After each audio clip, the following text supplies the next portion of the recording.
Hello. Welcome to Waiting for Game, a podcast presented by Melee Stats. I am your host, Gimme Dat Wheat, and we have a big episode here. We have a special episode. The Big House 10 is on the docket. It is next week. And in order for such a special episode, we have to have, for a very special event like this, we have to have a very special episode. So we have, we have just so many great people here we can talk to. No shortness of greatness. We have a top 50 player. We've got a person who made top 64 at the biggest tournament of the year. We have a commentator, a top 8 commentator, and we have another guy. So we will start with him, Edwin Budding. First off, Edwin, you're with a commentator. You're with a top 50 player. You're with a top 64. He also makes good videos, I guess. We got a lot. What do you bring to this table right here, Edwin Budding? This is something I've thought to myself over the last 2 or 3 weeks. Mm-hmm. I've thought about this a lot since Shine in particular. It brings me back to I believe we mentioned this story on the post Shine podcast, right? But I was thinking, like, do I have any sincere fans among like notable people, and are they bigger fans of me than I am of them? Damn it. And this is a question I think about all the time with regards to our first special guest today, Zamu, someone who I've been a fan of for a very long time, someone who I'm fairly certain is a fan of me. But I'm also willing to say that I do think that I'm still a bigger fan of Zamu than he is of me. But I'm really happy to be sharing a show with him today as one of our first special guests. We'll get to the other one later. But Zamu, how are you doing today? This is pretty. I feel like our paths in Melee were so different, and they've kind of brought us onto this show together. And it feels like, in a weird way, we've always existed in the same galaxy, but never intertwined in a setting like this one. And I'm just really happy that it was able to actually happen for real. So, how do you feel? Are you intimidated by any chance of being on a show with your three heroes? Yeah, I mean, I'm happy to be Your here. biggest supporters from day one. I love Melee Stats. Y'all are sick. You're a bigger fan of me than I am of you, Edwin, but it's Yeah, close. for sure. The tables may turn. I'm excited to talk about Melee, talk about Big House. I know very little, but I was asked to come on, so I gotta say stuff. With a wonderful personality like you, there's going to be a lot to talk about. But I do want to say, before we go any further, I am not making this okay. I am not normalizing you walking up to a human being, one that we like a lot, Crike, and saying, "Are you a bigger fan of me, or am I a bigger fan of you?" I am not okay with this, Edwin Budding. No matter how many times you bring it up, it's not going to be a cute little thing. You are one of history's greatest monsters for this, and soon the tides will turn. But for now, we'd love to have you. And also someone who we love to have. It's been a while. It's been a minute, but the Melee Stats trifecta, the Father, the Son, and the Holy Spirit, the Triforce of Power and Courage and Wisdom. I think those are the three. We've finally brought them all together. If I am Link and Edwin is Ganon, then we have our Zelda. And of course, no better Zelda than Ambi Sinister. Ambi, now I realize now that this would be a great segue if you played Zelda. You do not. I don't know. I have a Zelda. I beat most of the Ice Climbers players in Connecticut with Zelda back in the day. Okay, so there we go. We get there. Yeah, so it you kind of have to torture the analogy a little bit to make it work, but it's there. Yeah. How have you been? I've been all right. Everything's good. Is this the everything is good era? Yeah, we definitely are in the midst of the everything is good era. So if you see me, just know that everything is good in my brain. It is a great time to be in the everything is good era. We just came off of a great like a bonus major, I guess is a fun way to look at it. Like this thing that most years doesn't happen, this kind of like little addendum to the year. And we've got that was really fun in Lost Tech City, and we've got a huge major coming up this coming week in the Big House.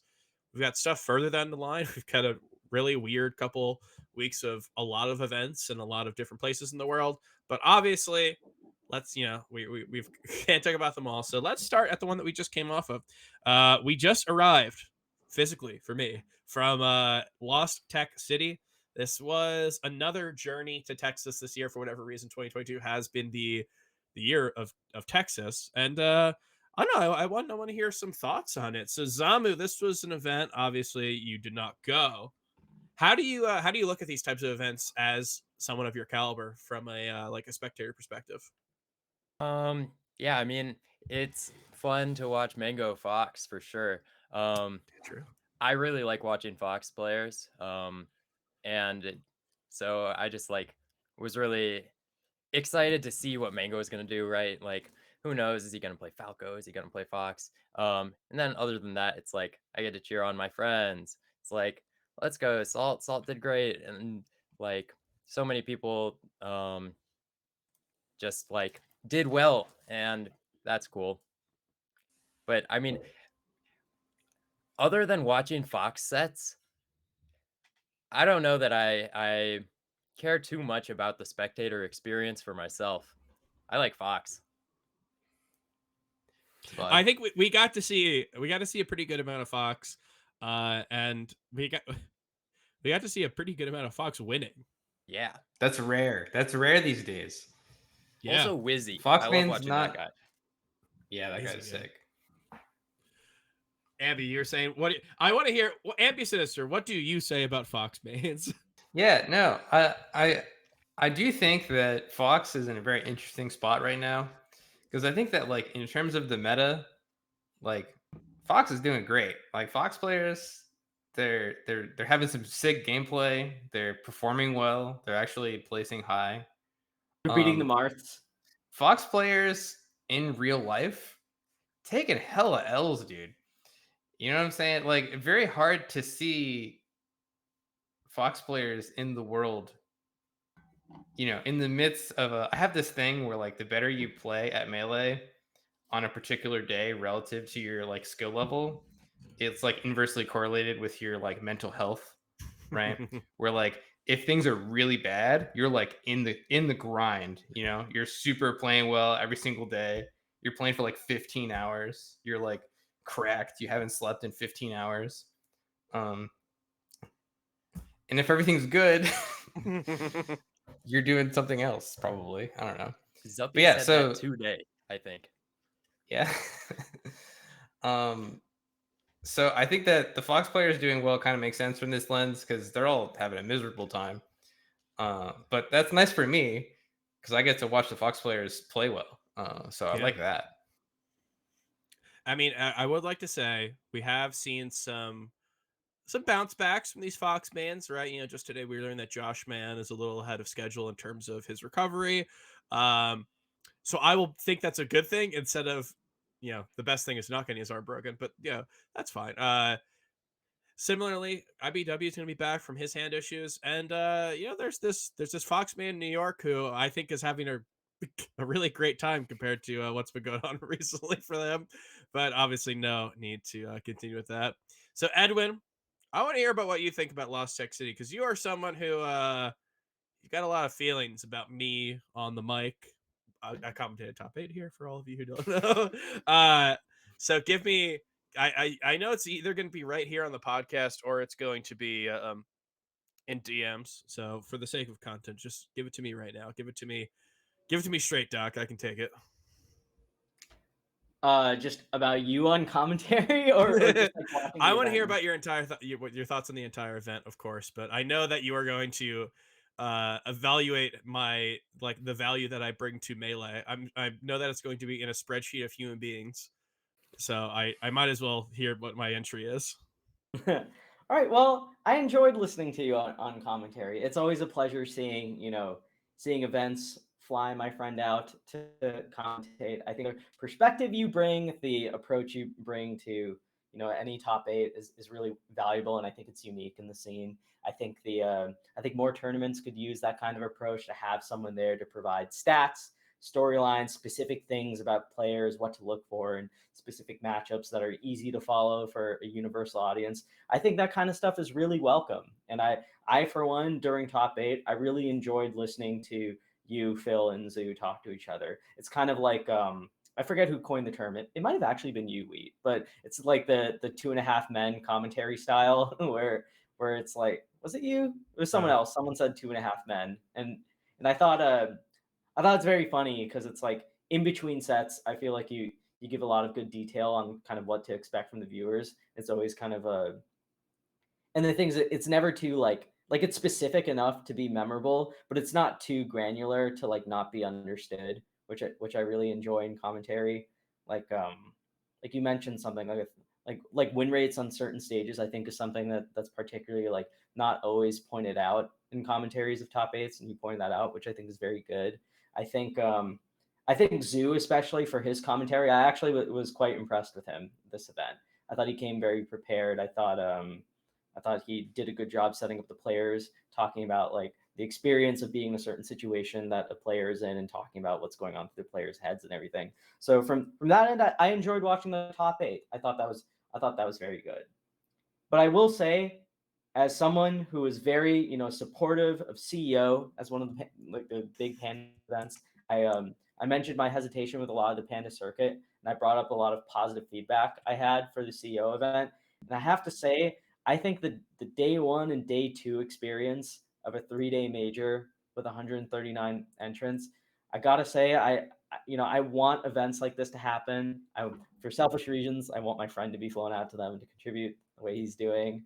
I want stuff like this to be done really well. And I think one universal thing that I found among people who watched like the whole event and spent a lot of their time over the weekend is that I think the spectator experience, for those of us that really value it and don't just want to watch good Fox, although that's that's totally fine, is that I think that, when you have an event that's supposed to be of this kind of magnitude, that's very top heavy, you want to see a lot of melee, right? And you want to see it in the moment. I think I'll put it this way, without going into the details. I think something has gone horribly wrong if Axe versus Wizrobe is being played off stream and having to be captured by my good friend Wheat. Having to be completely random person in the viewed on community. having to be viewed on Melee Stats Archive on YouTube, or just by searching Axe versus Wizrobe Lost Tech City. A horrible thing that would need to occur. And also you can subscribe to that and subscribe to us on Melee Stats on YouTube as well. But yes, I agree. Horrible that this would need to be on the Melee Stats Archive channel once again on YouTube rather than official Panda. Yeah.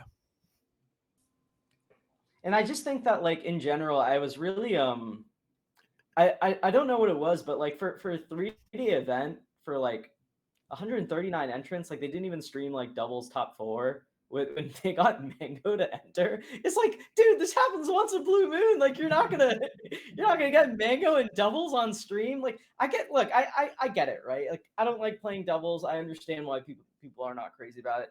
I think day one I think we got to really re-examine the benefits that come from putting all of the doubles in day one to like the player experience. But I don't know. like, So you got to tell me you were actually there. In Yeah, my head, I have a lot of things that I want to say about what Edwin well, said. yeah, But I mean, you were go there, first, well, right? with Eric. regards to doubles, right? So doubles is a weird thing in my head because I feel like everyone wants doubles and everyone says they love doubles, and then doubles happens and everyone goes to get lunch, and I think it always performs poorly on stream metrics, and so I think not streaming it was a great experiment. And I want to know if there's no way to watch this double set, like if it didn't happen on stream, you would think that there'd be a greater incentive to crowd around the setups during like doubles top 4. So you were there. Tell me, do you know anything about this? Were people popping off for doubles? Was it like a special treat for people that actually went? Or was it just like any other double set? Like at Shine, we're like, oh, this is a doubles setup. There's like 4 people watching it and like they're all doubles players. Mm-hmm. You know what, Eric? Ambisinister, that is a wonderful question. As someone who was at Lost Tech City, I'm very happy to answer with my spectator experience. And the answer is I was not there Friday. There you go. I was. That's I'll hilarious. talk about it in a different segment, but I was in New York for something, and could not come out on Friday, so I did not go out. Okay, I really want to get to Zamu. We have to. Hey, speaking of four-side fights, we might need like something on our end. We might need little like timers to see how much we talk to each other without checking in with our guest. Zamu, I'm gonna actually here. Zamu, I'm gonna have a few things to say about what Edwin said, but real quickly, do you want to interject? Just say hi, say how you're doing, just so we Hi, give you some speaking time. I'm enjoying listening to y'all. I'm like, um, I I'll interject something very unrelated. I'm definitely a bigger fan of Ambi than he is of me. I Planet believe that. Vanet.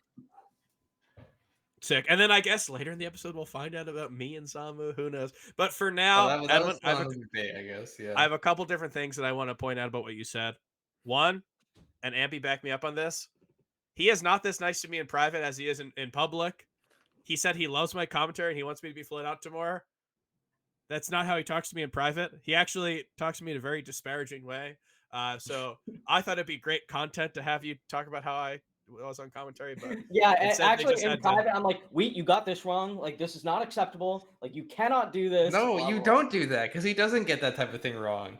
You didn't No, even. you Yeah, don't. There's. you didn't show You the just. Patreon enough. You just Yeah, want and him to then- not have a big head about things. So you're You like, just said- you think you're such hot shit wheat, but you're not. You're not. You're not that No, I good. say You're that not. to you, Eric. I don't say that. I say that to you. You I don't do. say You do that to everyone.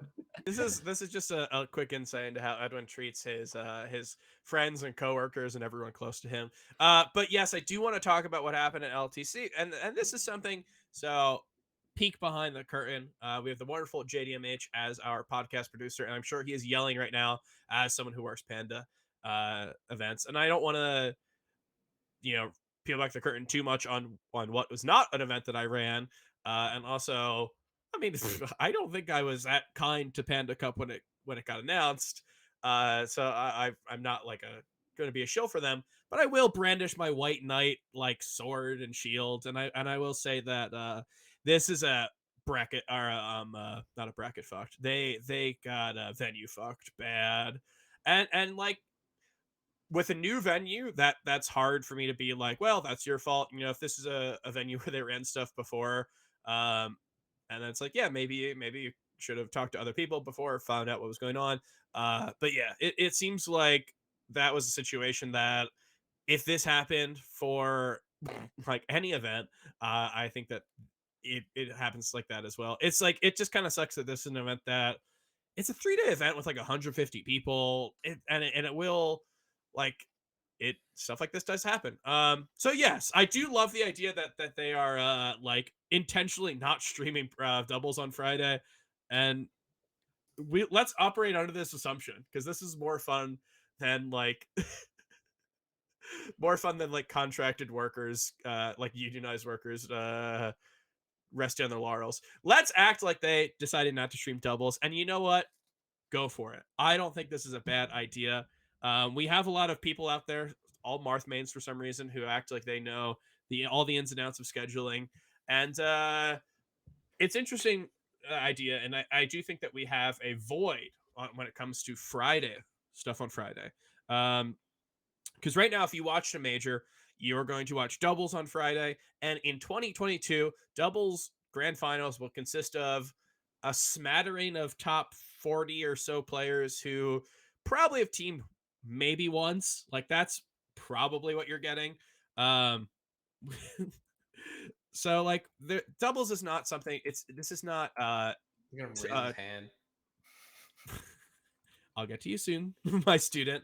But doubles is not how it was before. This is not where you would watch Armada and Android play SFET and Pew Pew, and you would watch it Sunday of Genesis. This is not something like that. Doubles is definitely hurting, but we are seeing with the Big House, one of the first tournaments that has decided to go back to this, schedule of melee singles on Friday. I will say from a man, I'm peeling back so many curtains. I will peel back the Big House curtain that scheduling people who are in doubles and are in singles is so easy if you keep all of doubles on Friday and all of singles on Saturday. And it is so amazingly annoying if you like mix them any small amount. Because even if you look at the schedule for Big House, doubles and singles don't overlap a lot. But the fact that they do just introduces so many headaches and like you are now having seating that it's like, okay, well, this person can't be seated here even if we wanted them to, but that's just not an option. Or you're introducing just all these little tiny deviations of like the perfect ideal. So yeah, I don't know. It's a really interesting thing. And Edwin, I know you have your hand up. You are like a good student who wants to be called on. Can you promise me that we're going to be able to do this in a timely manner? Because I want to talk to Zamu as someone who is in the top 50 melee players in the world. I want to talk to him what he thinks about doubles. So if you can promise me you can give me 1 minute of cogent thought, I will call on you. Yes, yeah, I'll get it. I'll get it really quickly. Okay, it starts now. Okay. Yeah, all I'm gonna say is I took a look at viewership stats for doubles a while ago for a column that I abandoned, and I will say that I think having doubles be like split between like maybe the very end of Friday and having it be like top four be like Saturday night or something, I think is pretty good because I think like Saturday night and Sunday viewership you can typically get something like 5 digits, which like I know that doesn't sound like much for like a value add to an event, but like if you're pitching to sponsors, stuff like watch time hours become really important. And like putting doubles top four on like Sunday or Saturday night is actually like pretty solid for like tens of thousands. But I did look and see what Friday night doubles does, and for the bottom line, like 3,000 or like 4,000 viewers or whatever, it's atrocious. It's like so bad. Like this year's been so terrible. But you know, Dark Atma's in there. That's what really matters. Yeah. He's in there and he's loving it. Edwin, 3 seconds. Do you have anything you want to add? 3 seconds. No, I that's it. Okay. I think Well, it's perfect. cool. We got to keep you to 1 minute all the time. That was great. Zamu, as someone who is in the top 50 of the melee players in the world right now, what are your thoughts on doubles just in general? Like, what incentivizes you to enter if you're a doubles person or not? And then yeah, like what schedules do you like when it comes to doubles at an event this big? So I definitely like like Lost Tech City, very kind of odd for it to be like a 3-day event for melee. Mhm. There's like less than 200 entrants. It's different when you're at like a big major and there are 500 people, and that's like, I guess it's kind of, I don't know how many entrance tournaments get now, but like if there's like 500 plus people, you're spending 3 days, there's like a lot of people to talk to and like interact with and everything. But I think it's nice to be able to make a major a weekend experience. And so like if you're not like invested in doubles, it's like, okay, you don't have to take work off as much and can go and still like go to a major and just enter singles. And also for like streamer people, I know Mango entered doubles, but like they complain about, oh, I gotta miss so many days of streaming. It's like, well, you could skip doubles or skip Friday. I do think having doubles, I I enter doubles. I'm not like a doubles person. It's fun. Um and I think like as a player, it's nice for it to be on like one day and a separate day from singles, but it also like it makes it feel like I'm not like when I have doubles a separate day from singles, it's like I'm not even trying to be in like the super competitive headspace where I'm just like, okay, let's do it. Let's win all our sets. Like just like play well the whole time. It's like, let's play doubles. That's fun. Um, and I think there's merit to like being on the same day and it being more competitive feeling. And that's like, I don't know how other people feel about that, but I do think doubles is like a big time and energy commitment.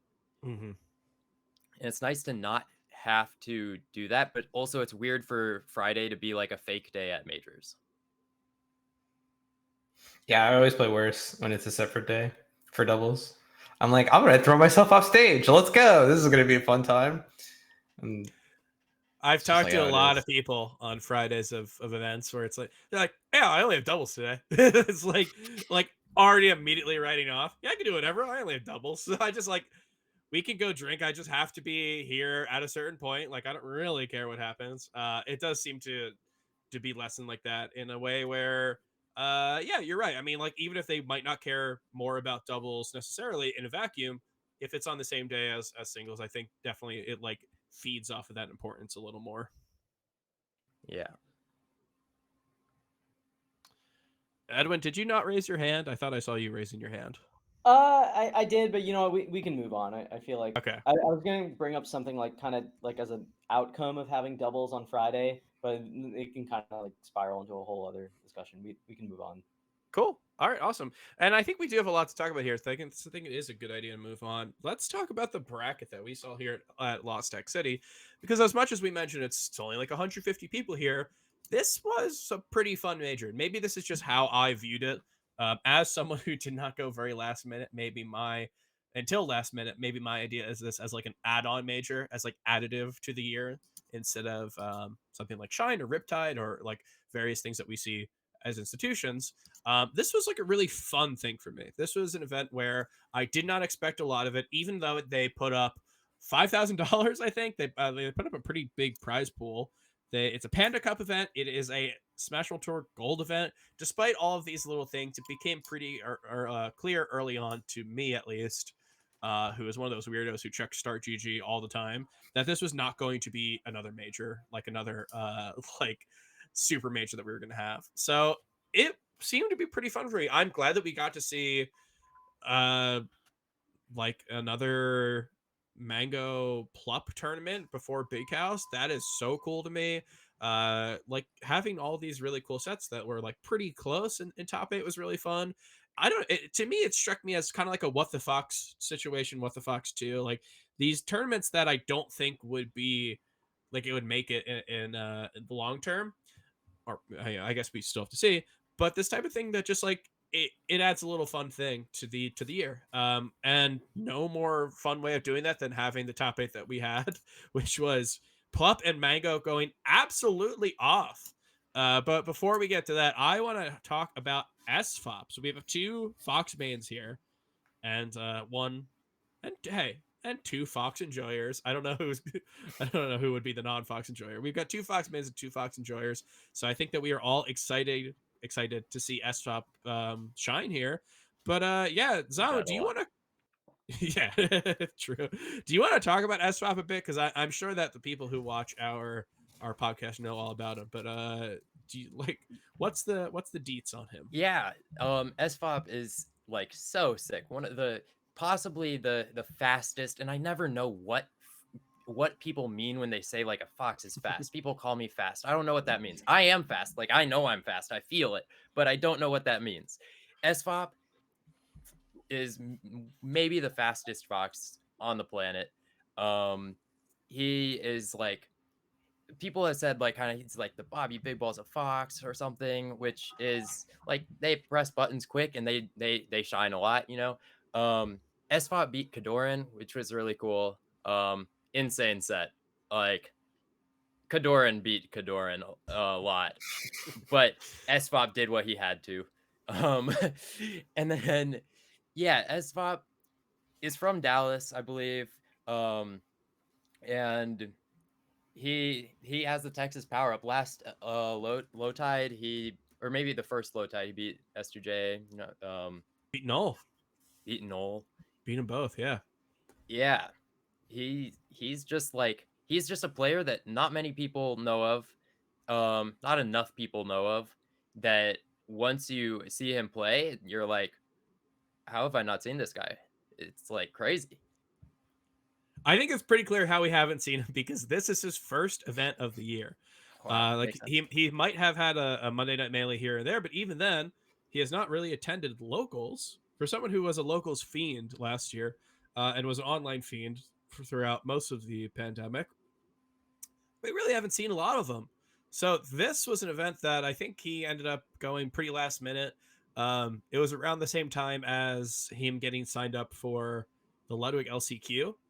So it's amazing to me. Excuse me. It's amazing to me that he is now going to Panda Cup. It's like how Kem was basically the last one who signed up for CEO. He got snuck in a little after he maybe should have been. But Kem ended up getting a spot to Panda Cup as well. And here we are with SFOP. It's just like so amazing to me to see these new type of players get to like show it off more. Like the Panda Cup slots for Melee to me are really funny because you look at it and it's some of the best players in the world that you'd expect to get these, and then it's just like a bunch of people who you would not throw in Yeah, there. it's Like, really random. I always feel like the summit spots always go to the people that I expect them to go to. You know what I yeah. mean? Like I feel like most years the summit spot is like, oh, it's fiction, or like, oh, it's shroomed. It's like, oh, Dreffen beat shroomed. You know what I mean? It's like, SFAT every single year or whatever, right? Like I'm just like, oh, it's like, okay, people that I understand will make it, and like the Panda Cup slots are like not that conceptually different, and here we are with like Chem getting one. I'm like, oh shit, that's cool. I just think it's very funny how it's shaken out because I don't think it's like a byproduct of like the format or anything. I just think it's just how it happened, like just completely randomly. I feel like I it's mean, like yeah. way different than summit spots though. Like because summit spot like there's like the people that just get flown out, right? And they're the Mhm. guaranteed invites, very standard always. And then most of the vote-ins are standard, and then there's like a few qualifiers. But because they're only qualifiers, and there's like so many I mean, I don't know if there's so many events, but there's like a few events that it's not like everyone is necessarily going to, like Smash Factor and stuff. Um, and so and like at Lost Tech, it would have been very reasonable for the qualifiers to be like I don't know who wasn't qualified, but like Kadoran and like whoever else we Like expect. SFAT or something. Yeah, yeah. Oh yeah, SFAT. Yeah. But instead there's just like I feel like there's enough chances for like these really surprising qualifiers like SFOP and Chem, whereas for Summit there's not like there have been some more qualifier spots, but there'll be like one or two tournaments rather than like Mhm. 8 or whatever. Yeah, that's a good point. There definitely are a lot more slots. And you know what's interesting is that so the way that Summit does it, BTS has like a very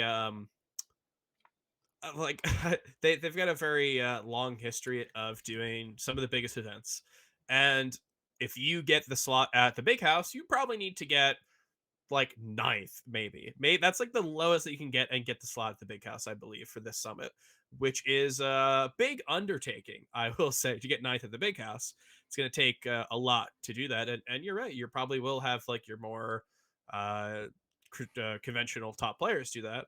But we have like these kind of really interesting events where CEO is not typically an event right now in Melee that will garner all the top players. Same with Smash Factor and Lost Tech City. Like even the normal LTCs don't gather that. So yeah, you're right. It is really interesting to see. And what's really funny is that like I got the chance to talk to the alt side of it as I do at these like events where I really don't know much about Ultimate, but I do like Steve, so I like am interested. So I will go over to the PG stats people like Jackie Peanuts, who is the I mean, I guess I'm the Jackie Peanuts for Melee. He's not the wheat for for Ultimate, but he is the analyst desk person for the Panda Cup events for Ultimate. And I go over and I'm like, "How's it looking now?" And he just like gives me a little update of what Ultimate's like, and then every few months I'll just re up, and that's like basically how I will understand what Ultimate is. But the really cool thing is that LTC didn't have any people who already had the slot. Like the top 3 people at LTC got slots because the way that Ultimate's been shaking out is that all the top players, if they get a slot, they're like, okay, I'm going to rest. I'm not going to go to this event. But all the Melee That's players are so just weird. they're just like, all right, That's well, so weird. I've qualified for this, but I'm HBox. I have to go to I've got to go to my like 5th event of the month somehow. Dude, that's wild. They don't even have net play. They have like the laggy Wi-Fi. Like I you don't know if can't they want play to it play the unless you game. go to the tournaments. Like, are they going and just not entering, or are they just I straight up guess like No, they're piecing? I mean, with the way that Ultimate is, so you know how we have like DreamHack Rotterdam and we've got the other event that's the same week, the off season. We've got like overlap. I think every weekend for Ultimates like that. They're like they have a 600 person in France with like 30 top players, and then they've got one in like Japan that's like huge, and it's like everyone there can top 8 a major in America, and then they've got like an America. So I think they have their events that they can go to. So I'm not necessarily sure if they're just like all sitting or if they're going to like another random event. But yeah, I mean, the way that it's shaken out for Panda Cup slots is that like the melee ones, you don't necessarily have to get top 3 at an event like this. You can be someone like SFOP who like admittedly had an amazing run to get to 5th. But yeah, it definitely has led like to some more like lesser known players to get these slots, which is really, really cool. I do think that I haven't. So I maybe this is very possible that I just like have kind of missed it.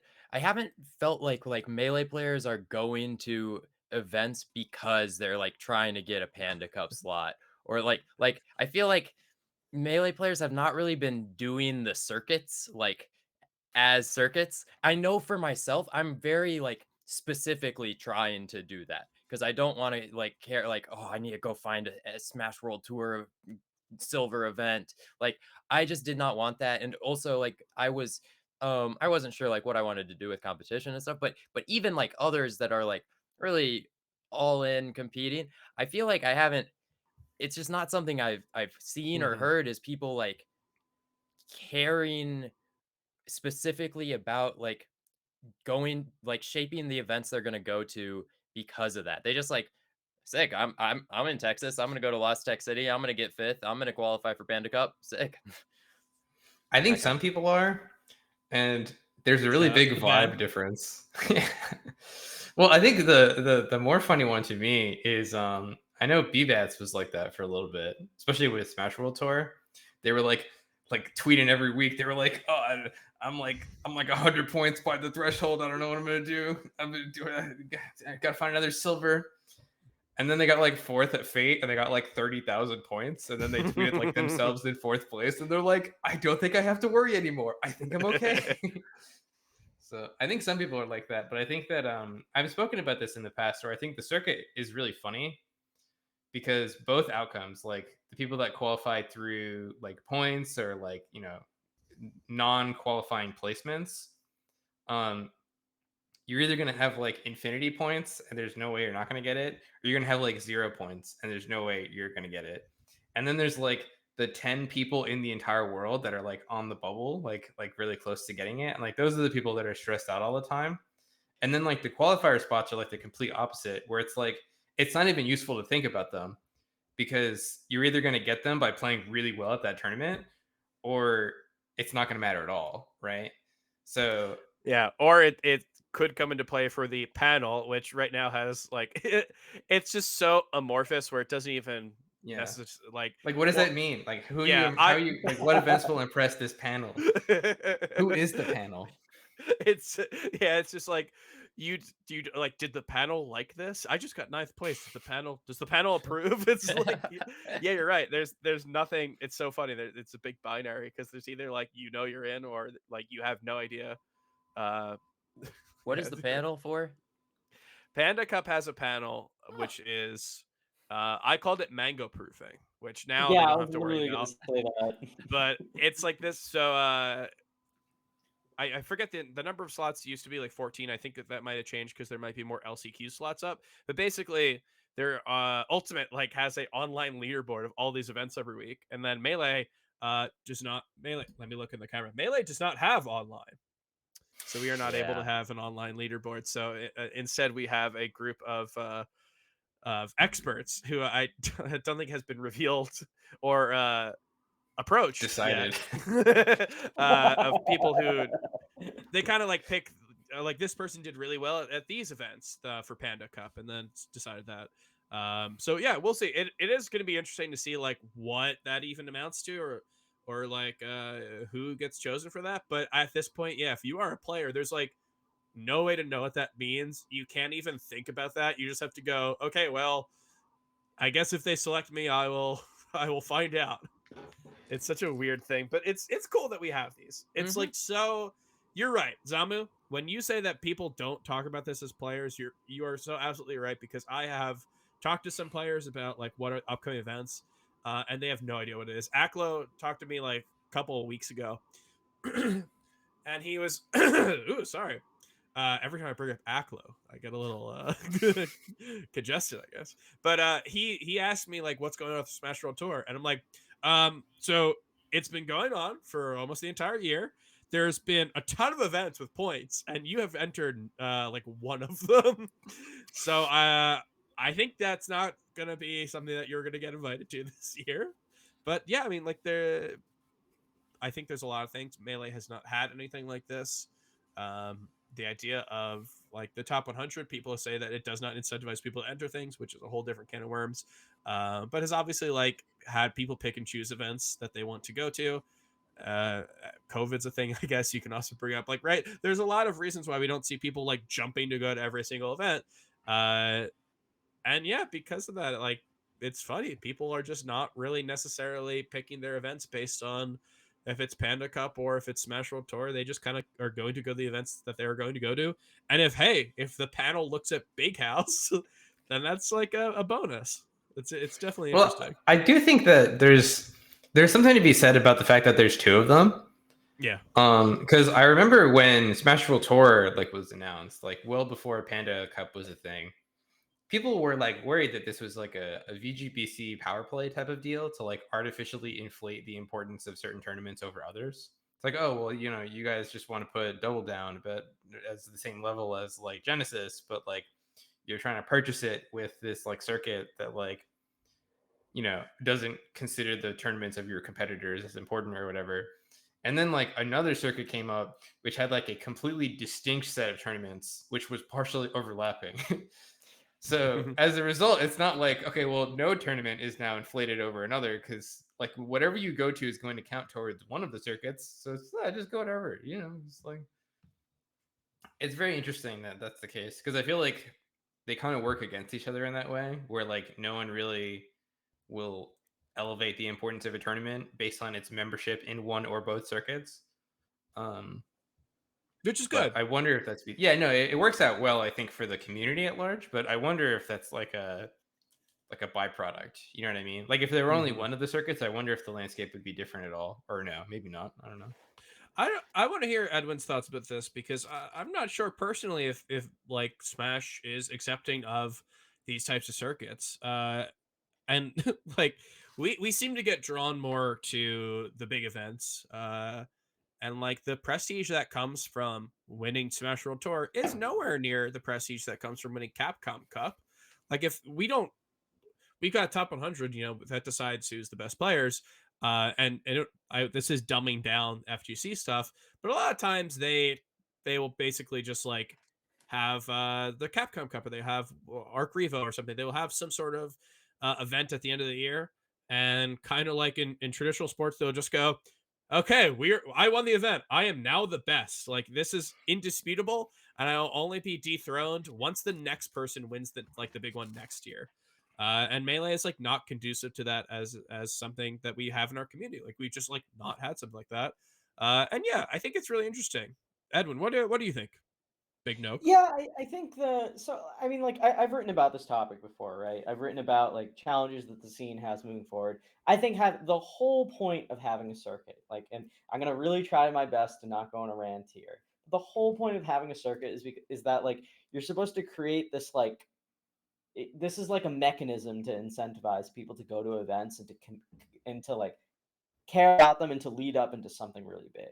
And all I'm going to say right now is I'm just going to describe the landscape. Okay, you have you have two circuits. They're like kind of competing against each other, but also not totally. Then there's like this third thing, which is sort of considered like a circuit, I guess if you call it that. Do not with bring Papa up John. Papa John's. Yeah, Papa there's John's like connecting- literally gives money to TOs. That's all they do. No, I mean that's great, but I'm just saying like the point is you have these two circuits that are competing, but they're not trying to be openly hostile or adversarial toward each other. But the whole point of having a circuit is that it's supposed to centralize the scene and incentivize people to go to events. And like neither circuit officially has like Genesis on it, right? And it's like that is literally like the most prestigious event. You could have so many circuits in the scene. You could even have one circuit in the scene, and if it doesn't have Genesis, like you think Mango cares more about winning like the finals of a circuit in the scene more than he cares about winning Genesis? You know what I mean? There's so many things with that kind of prestige and like kind of history and legacy in the scene. It's very difficult for me that even if there was one circuit, which by the way, I already mentioned my issues with having multiple circuits, but even if there was one circuit and it didn't have Genesis in it, I would take that circuit less seriously. Like I Okay, think, and that's not let to me say let that me let me throw it to our guest. Isn't that Andy's point though? Zamu. Here's my question to you about the philosophical point of a circuit. Mhm. So say that there is the Edwin Budding circuit next year, and there's a $500,000 prize for first place, right? 500,000 like Patreon slots in the Are you Discord. asking what the break So it's point is? $500,000 prize for first, and you win it over Musco Man. Musco Man gets second. He wins like $100,000. It goes would game you- 9. Game 9, yeah, very tight set. Musco Man plays extra well. Set Would 2 you not as rather tight. would you rather win $500,000 winning the Edwin Budding circuit, or would you rather win Genesis? So you're talking. So I guess the question you're asking is like, what's the Edwin, break? the question is not to you. The question is to Zamu. I want the Oh, I thought you competitor said Genesis perspective to me. here. I'm No, sorry. no.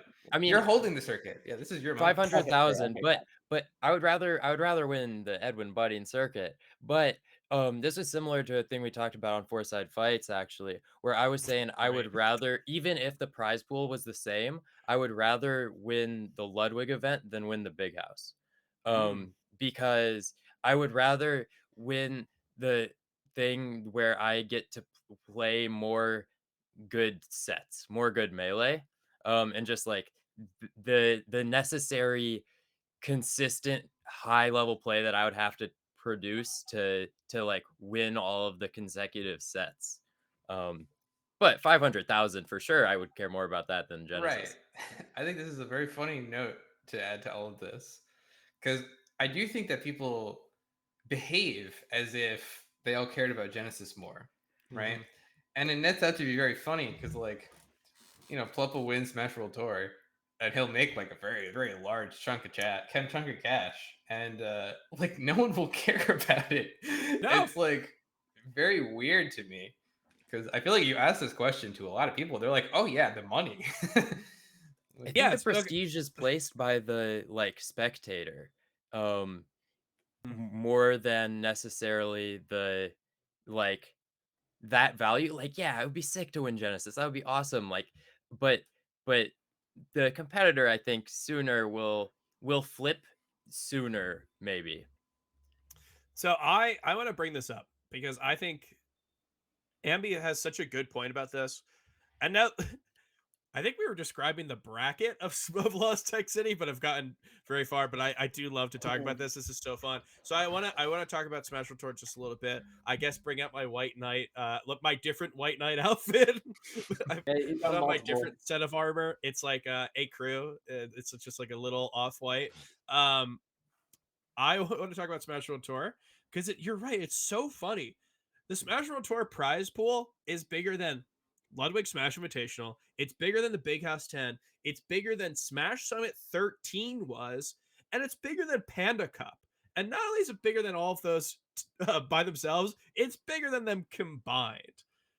And yet, people are like, they're like, I don't know what Smash World Tour is. If I make it, I'll make it. Or there's like people who are just like dropping out to go Smashbox or whatever, which honestly, knowing Ludwig, they might get some good money from going to that. So like obviously, that has to do with it. Does anyone want to guess how much money you get for winning Smash World Tour 2022? Like just take a guess. 100,000. Okay, well be serious. 50,000. It's I mean, I thought you said more than Smash Summit. Oh, I was thinking Smash Summit 11. Yeah, no. Smash Summit, the most recent Smash Summit we had. So because I'm using that because we have Summit 14. Obviously, Summit 14 has a variable prize pool, so we don't know what it's going to be. Yeah. And the closest, that we have is the Summit that already happened in the year. But okay, you win $40,000 for getting first prize there. That is like average household income, right? That is so that that's a lot of money, and yet I bet that people go, yeah, I'm going to main stage. I'm going to Panda Cup. I'll just stay in LA for another week. I don't need to go to Smash World Tour. It's so funny. 6 people are in contention for that 40,000. So like the rest of the 7 billion on the planet don't really care that much. Okay, you know what? When you say it like that, there are a lot of people on this planet. You know what? We're just the Earth's been around for so long, and will continue to be until the heat death of the universe. And this Smash World Tour, 3 days in San Antonio, it's just a mere blip. So why do we care about it at all? 40,000. But yeah, How much is that in the Yard podcast months? 40,000. That's week. like that's like 2 weeks, right? Week, or maybe a week and a half, 9 days, something. But I mean, yeah, it's really interesting to see that these events that I've seen all hyped up more. Obviously, there's like a lot of stuff that goes into event more than money. But people are really hyped about the Ludwig event, really hyped about Big House, always hyped about Summit. And I've seen, I think, like with the reveal of the location of Panda Cup and all that type of stuff, I've seen like a lot of positive stuff towards Panda Cup. And it's really funny and sad in a way, I guess, to not see like any of this be extended towards Smash World Tour. But that's how it is, and maybe by the end of the year we will see more of that. But Well, just really quickly in for Smash World Tour, I do think the international players care quite a bit about Smash World Tour. yes, Like, you're right. I think that's one thing as sort of funny and understandable as it is to be like, why is no one excited? Like how could you like not get people excited for this sort of thing? I do think that there's a contingent of there's like a group of international players who I think would like stand to benefit a lot, and this is kind of like their opportunity to make the most of it. So in that sense, I'm very excited to see like I am following, or I would like to follow like what international players have come to the States as a result of it. Like I think the one thing is that like the worst case scenario is that it's more melee events, right? And it's like featuring players that might not otherwise get opportunities. And I think it's a net good. I think you're right, and so I guess we'll just continue on the Smash World Tour for just a little bit longer. I crunched some numbers and I looked into the events that are following. We only really have 2 platinum events, one of which is First Attack this weekend with 15 people entering. Is it this weekend? What a choice to run it this weekend. Well, so First Attack is a FGC event that's been around for a long time. So it just so happens to be on the same week. Yeah, like to have it be platinum is what I mean. That's hilarious. Yeah. So the way that Smash World Tour works with they have slots that are points based, and they have slots that are if you're number 1 in the region, regardless of how many points you have. If you have 70 points and you're the best in your region by points, you get a slot. So that really only gives someone from Central America a slot that like decides it on its own. I think we've got a platinum event, a battle gateway in Japan, so that one will like add. I did some crunching the numbers, like specific people have to get like first or second or third, and they can get in. But yeah, it's really interesting because you're right. There aren't, Ambi, you mentioned there's like 10 people in contention. The way that we're at right now is that like there's not that many people who are able to make it, but we're going to see some really cool international people regardless. We have Riken, who's already basically a lock, regardless of how it plays out. Ingen can make it. What's the tag? Hatukaman or whatever. So like yeah, we're gonna see some really cool stuff. And honestly, if we have 3 big events week to week to week, main stage, Smash World Tour, and Panda Cup, we already talked about how Panda Cup has like interesting players. If Smash World Tour has interesting players, I think that that's better for Melee than having like, here are the same 32 players at each event. Let's see how they do week to week to week. I think it's cool to see the differences. That being said, does anyone want to mention anything about Lost Tech City before we move on to Big House? I thought it was a really cool winners finals and grand finals. I thought HBox got destroyed. So that was like a little interesting to see. But other than that, yeah, I mean, I'm ready to move on when anyone else is. Shout out to Turner Race. True. Well. Apparently, I saw the Reddit comments because it was posted to Reddit saying that they are the John from No Johns. Was not believing it. There was a conspiracy that that's actually not him. I was really interested by that. They're like, who edited this? Who said it? There's no sources. I didn't realize that was him. He won a tournament over me like 2 years ago. Wow. What a legend. Well, I mean, hey, Reddit doesn't. Reddit's not that sure, so maybe it's not. All right, I need to understand one thing with Mango. Okay, with Mango's Fox in particular. I'm I wouldn't say I'm terrible at this, but I'm definitely a results over game tape guys. Game tape guys annoy me a lot. They think they know everything. None of you know anything. You think you watch a game tape, you think you know everything. You don't know shit. You should know results that happen and make decisions and predictions based on results. That's what I'm all about, okay? But there are moments where I'm left completely confused and completely baffled, and I need game tape people to explain to me like very basic things, right? And one thing that I just genuinely do not understand is why Mango doesn't counterpick FD against Plop. I don't get it. I truly don't understand this. It feels like he's deliberately kneecapping his chances of success. It seems like something to me where like if he's going to be playing Fox in this matchup and then maybe keeping the Falco as like a wild card to like switch the tempo of a set, I truly do not understand why he doesn't go FD. Is there Zamu, you go first. Is there I something I'm missing think here or what? so the thought like I had when I was watching it was like he really doesn't want to play Plup Fox Ditto on that stage or Fox Falco on that Okay. stage.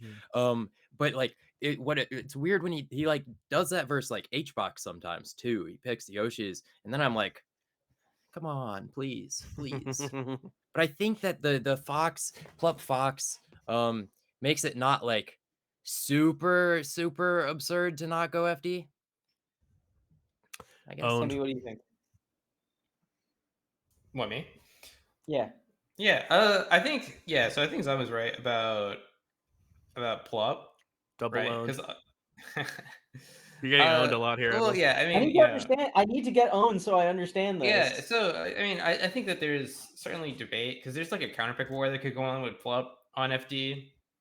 Because I do think that Mango's Falco on FD is probably quite strong.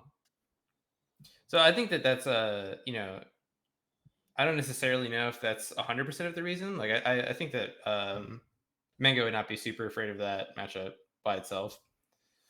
I do think that Mango likes platforms. You know what I mean? I think that, and he also likes like the closer space, right? I think is the more big thing. I always talk about this difference with Plup versus Hungrybox compared to the other Foxes versus Hungrybox, where I think that Plup in particular plays a lot more the mid range compared to like Armada, Leffen, like that style. And it's really funny because it looks like he's just getting pummeled a lot of the time. Like he'll get up throw arrested a lot more than like Leffen, who's like all the way on the other side of the stage lasering half the time. But like you're in that mid range and you're threatening, so like Hungrybox will swing more frequently, and then like you can get like openings that way. And I think that that's harder. I think it's worse. I definitely think it's he should go FD, but I do think that that's what's going on in his brain. He's like, I just want this guy to stop camping me. I want to be close. Yeah, I for one am interested to see how both of those move forward, Plup and Mango, both versus HBox, because I feel like we've both of them have never felt like they have really destroyed him since HBox's rise. Like they've obviously had times where Mango wins a few sets in a row. Plup has had that time where he started winning, and then we all were like, he's the best Fox versus Puff. I think was an Ambi Discord Famous last message from words. 2017. But like, yeah, we have not seen this for definitive stretches of time. And I want to see, yeah, we've been seeing a lot of back and forth. I'd love to see how this goes forward. And I don't think there's a better opportunity than what we're going to see at the Big House 10. Big House 10 is coming up. This is going to be the second biggest term of the year in terms of entrance. 983, I believe, is the final number, which is over the Big House 9, which is pretty insane. I'm really glad to see that this is not only an event that has the prestige of all these top players, really barely missing any people in the top 25 and having a lot of people in the top 50, top prospective top 100. But it's just like an event that people attend as well. So I'm really excited to see that. But in terms of what we're going to be talking about, it all comes down to those those people who can make waves and people who can take the tournament, of which I don't know if we've seen this many people who can do that, right? Like what tournament is more up in the air than the Big House 10, not only this year, but in recent memory? Because I don't know if I know of one. Edwin Budding, can like what's more up in the air than this one? What's more of an open field? Some Arcadian. Yeah, Arcadians I could see being National May Arcadian 1 for maybe. That was Speaking a good of one. which, shout outs to Seal for winning the Arcadian as the first seed. That doesn't happen. Yeah, let's go Seal. Also, Seal shout Creek. out for the number 1 seed of an Arcadian not being like a Samus or something. I feel like they always like it's an always Ice like Climber somehow. Sunday. Yeah, it's like why are there so many Samus players as the number 1 seed? Yeah, so Edwin, what were you about to say? I think I would say there's about there's like what 7 or 8 people that could win this event. One of them I think is like a very big underdog, but I think it's enough of a chance to where I'm gonna say 8 people. One of them, it would be the biggest Melee upset of all time if it happened. It would be miraculous. That's what I said. Dude, you But I got think fucking owned for saying the word miraculous. people got It so really mad. would be crazy if I You won. don't understand how I'm like. I literally want it to happen. I'm doing it to like gas him up. It's really hard. Zamu, I don't know if you're a Reddit user, but Edwin Budding made a comment or a column Monday Morning Marth. He said that Amsa, what was it? The concept was about Amsa's like road to getting first place at a big event. What did you say about it that enraged people so much? I said it's not enough that he can beat people at the top level. He has to beat them in a row to win. It would like truthfully if it's something like truthfully speaking, it would be miraculous if he won a major. I think you're the perfect person for like I would trust you immensely, and the results based like thinking that is like perfect because you're right. Okay, so I think that he's keeping something away from us. I think that can't be I want to true. reiterate something here really quick. It's surprisingly lazy analysis, some of it, according to McNutt for Prez. Are you reading the comments? That's awesome. Oh, yeah, Abby, I don't know, are we super petty or something? We've read YouTube comments on here multiple times. Did we? Yeah, we actually have done that. I feel like it's different, though. Because I feel like do it in our last episode with Kadoran, because I read the comments and they all tell us how great we are. Like now they're on watch. They're like, wait, I didn't know that we were gonna get called out. You guys are so great. Just really quickly, I need to make this clear that like I literally want Amsa to win.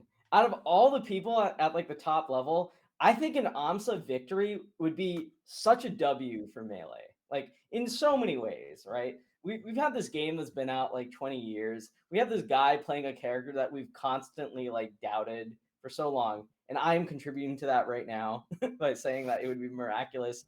I literally want this to happen. Like it would be great if Amsa won. It doesn't stop it from being a dog ass take, according to Lamefoot IHOB.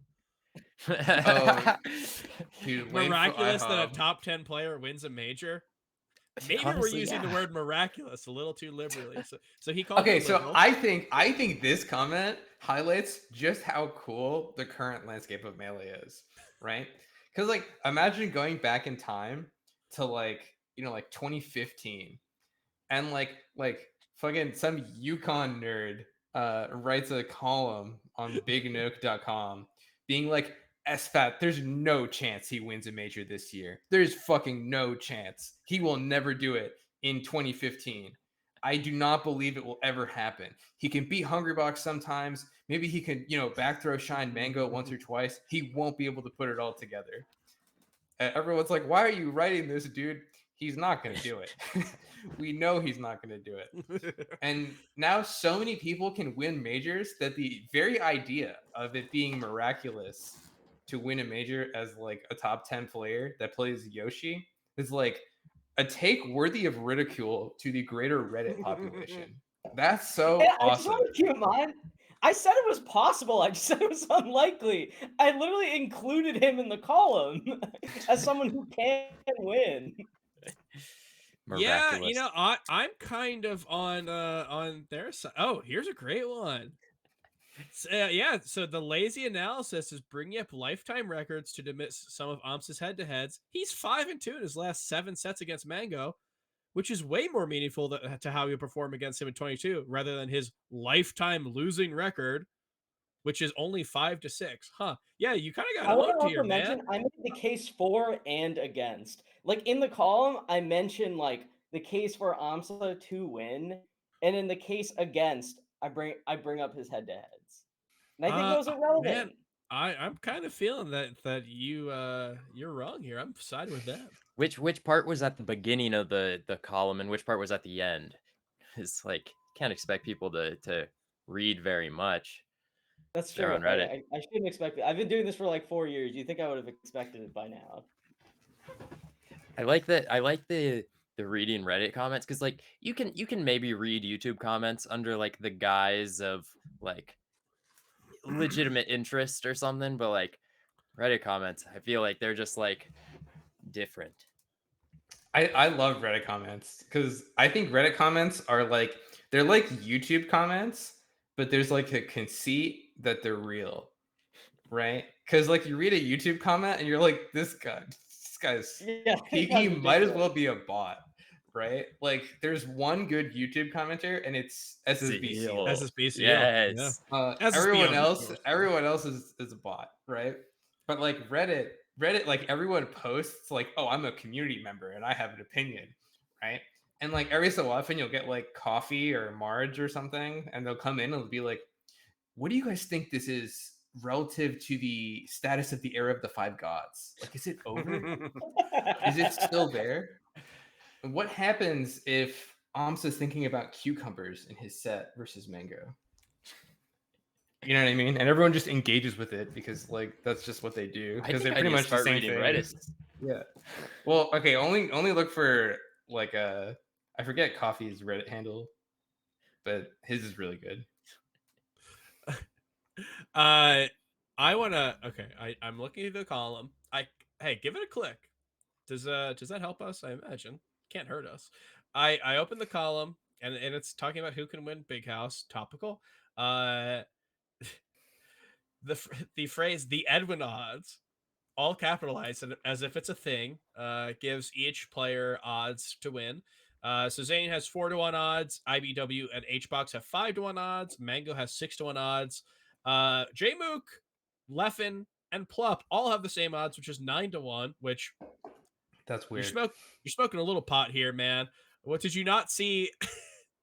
Did you not see Leffen utterly destroy every single person at Battle BC, and then you go, yeah, he could win this as much as Jmook has, who has I saw the not 2 won a events major. before that, dude. The odds The one include before that, he DQ took a similar like period of time on a break. I think it's like very unprecedented for like before like after PP for someone to come back after so long after like winning an event just to win another one.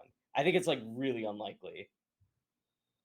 It is Oh, Leffen, so I'm not gonna say it's not possible, but like yeah, I do sure. think the odds are kind of against. Like I think they're much worse than. Okay, here's the real question. Do you Well, I guys mean, think Plup Leffen did enters get- Strive at Big House? Because there is a Strive tournament. No, Strive probably only has like Apology Man. He probably like goes to karaoke with Apology Man, and then like just destroys everyone in doubles the next day or in singles on Saturday. Like I bet that's what happens. Okay, so one, Plup got second at like every single event recently. I don't think you should be giving him the same odds as Jmook regardless, but your odds for that guy that Amsa, also got second at every tournament. you act true. You act like you're a little angel, and you never said anything bad about Amsa. You gave him 50-1 odds. Like, dude, of Yeah, course I think people are gonna get on your I think case. 51 is fair. I'll take that. I'll take that versus you right now. Do you want to take it on all these people? I'll take you you're at doubling 50 to down. 1. I'll do You're $2 corn to cobbing 100 here. for Yeah, Big House. yeah, I'm down. Yeah. Not only that, if you do 50 to 100, I will because I always think content, 50 right? to I'll 100. dress up in a Yoshi costume. for Okay, my I'm best not betting you event any in more Yoshi. than $2. So He's you're putting Yeah, the betting that's Yoshi. that on totally top of the fine. 100. He's putting the Yoshi costume on the Melee stats card. Oh, Yeah, this is all fuck. going off there. Dude, why did you get the $1,000 Yoshi costume for this? It's hyper realistic. Yeah, this is all. I feel like the odds for Amsa are very fair, and also, of course, Reddit would be so mad at you for that because Yeah, it's like I think like the chance of him winning all like he can beat any individual player for sure, but the chance of him doing it all in a row is like I think 50 to 1 is like pretty fair compared to like the chance of Jmook or Plup, which maybe shouldn't be the same. Maybe they should. And Leffen, like we like that's like a very reasonable thing comparatively, I think. Well, we're going to be getting into this later for sure because we're going to be talking about what's going on in terms of like who can win this type of stuff. But before we get there, I guess here let's go on Mango just a little bit. We just finished talking about LTC. We're talking about Big House 10. We've got a lot of events coming in the end of the year. We saw Mango win Lost Tech City. We saw Mango win Super Smash Con. We have this conversation about HBox a lot, but can Mango be number one again? The thought of this when we ranked him 11th, and then we individually did not rank him 11th, I will say. The thought of this is insane, but have we kind of reached a time where this is possible? And a Sinister, what do you think, man? I think this is a very funny question because I'm trying to put myself in the headspace that says no to it. Right? I'm trying to see the angle, which is like, no, this is a fluke. He'll never be number one. And it's not coming. I think that the angle in which I say Mango will never be number one again is like, I think Mango will retire this year and will not get number one this year. And then like maybe I can see it. I don't think that's what will happen. I think it's very likely that he has a realistic shot at number one again in Well, a what's future his shot? season. Do you think? Like, what's the? And don't just say he wins every single tournament. Like, what's the? Give me a realistic way that this happens. Last time we were on the podcast, I gave a realistic way that I think HBox gets number one, which is he wins every event that does not have everyone there, and it just like he wins one big event and then wins all the apexes, and then it just kind of falls in his favor. What's the path for Mango to get this? So who has the most majors right now? It's probably Hungrybox, right? Or is it? No, I'm trying to remember. Zane and Cody, I think. Zane, Cody, and HBox have like 3 big events. It depends So, what you want to consider a major. If you're Mango or if you're HBox, you just tweet out that you won Wave Dash and call it your second major of the year. And Right, yeah, he did win Wave Dash and say it was a major. Much to People just Chroma's go like, delight. "Yeah, I think you're right, man." It had you, Jmook, Mango, and Kadoran. Yeah, that's what I call It's a a major, major. yeah. Yeah, I don't know. I feel like he could do it winning like what if he wins both circuits? That'd be a fun one. Mango wins and people both still don't circuits care. and his well, I mean that's a very funny point. Well, I think the fastest way to make someone care about something in the Melee community is for Mango to win it. True. I think that I can very much see it being like a royal flush type of thing, where it's like I think this tournament would have been completely forgotten by all of history if Mango did not win it. But Mango won it, so now it's cool. Get ready, Lost Tech City. Yeah, I mean, that's what I'm saying, dude. Pipsqueak won it, Mango won it. What a great tournament. Yeah, but I think that he's not that far away. I think that like the very funny thing about this is that I don't think that there's like a person that's really, really far out in front that he needs to catch, which is usually, I think, the case with all of these discussions. Like, oh, yeah, like, here's how Bernie can still win. You know what I mean? Like, it doesn't have that vibe to me because it's like, oh, well, he's got some majors. Like, yeah, he could win the big house and then, like, main stage or something. And then, like, yeah, is he better than Cody? Like, oh, yeah, well, Cody and him have, like, a similar number. It's like, it doesn't feel like completely outlandish for him to play at the level he's currently playing at and to be in contention for number one. So like, I don't think he really needs to do that much. And I think it's funny to be like, the opposite version of this question. Like, what's the path to him like not being considered for this at all? Yeah. Right. Given that he's playing this level currently, It's like he really gets ninth at everything. Like, yeah, true. Well, I You're think so it's on the more like money. No, go on, Adam. yeah, I no, did no. start before you did, but go on. All right, thank you. I apologize. Yeah, I think it's more like if Zayn or Cody just like win a bunch, then I think like Mango could do well, but if the gap itself gets really big, I think it becomes out of the picture. But the thing is, it's like you put it. He has. I think he would need to win like Big House, but I think importantly, he would need Zayn and Cody to like and H box. He would need their like rate of winning majors to stay like low enough, while his kind of well, I like mean, goes I up. think that the weird thing about this is that this presupposes that the balance changes, right? Like, we don't have like a player that's winning all of them, right? We have a bunch of players that are winning majors at some probability, right? Mm-hmm. Yeah. And it's like diffused amongst all of them, right? It's like, okay, well, Mango's won a bunch of these, Cody's won a bunch of these, Zane's won a bunch of these, Hungrybox has won a bunch of these. J-Mook And has like the not, way but for he's done him, well at every single one of them. yeah, and like the way for him to not be considered is if he stops winning things and everyone else continues winning things. And that feels like everyone else is playing the same, but it's actually everyone else playing better, right? Okay, I think I see what you're Like, I what think you're that saying. like, you know, if you assign all of the players a probability to win the tournament, right? How many times do you roll all the remaining tournaments? Does Mango end up number one? And like, it's not like a ridiculously small number. I don't think, at least. Like, just the way that it's shaken out so far. Like, he definitely had a rocky start to the year. I think that it was like fair that he got ranked 11th or whatever Yeah. based on the start of his year. Yeah, of course. But it's like, you know, he's winning majors. Like, we all knew this was going to happen.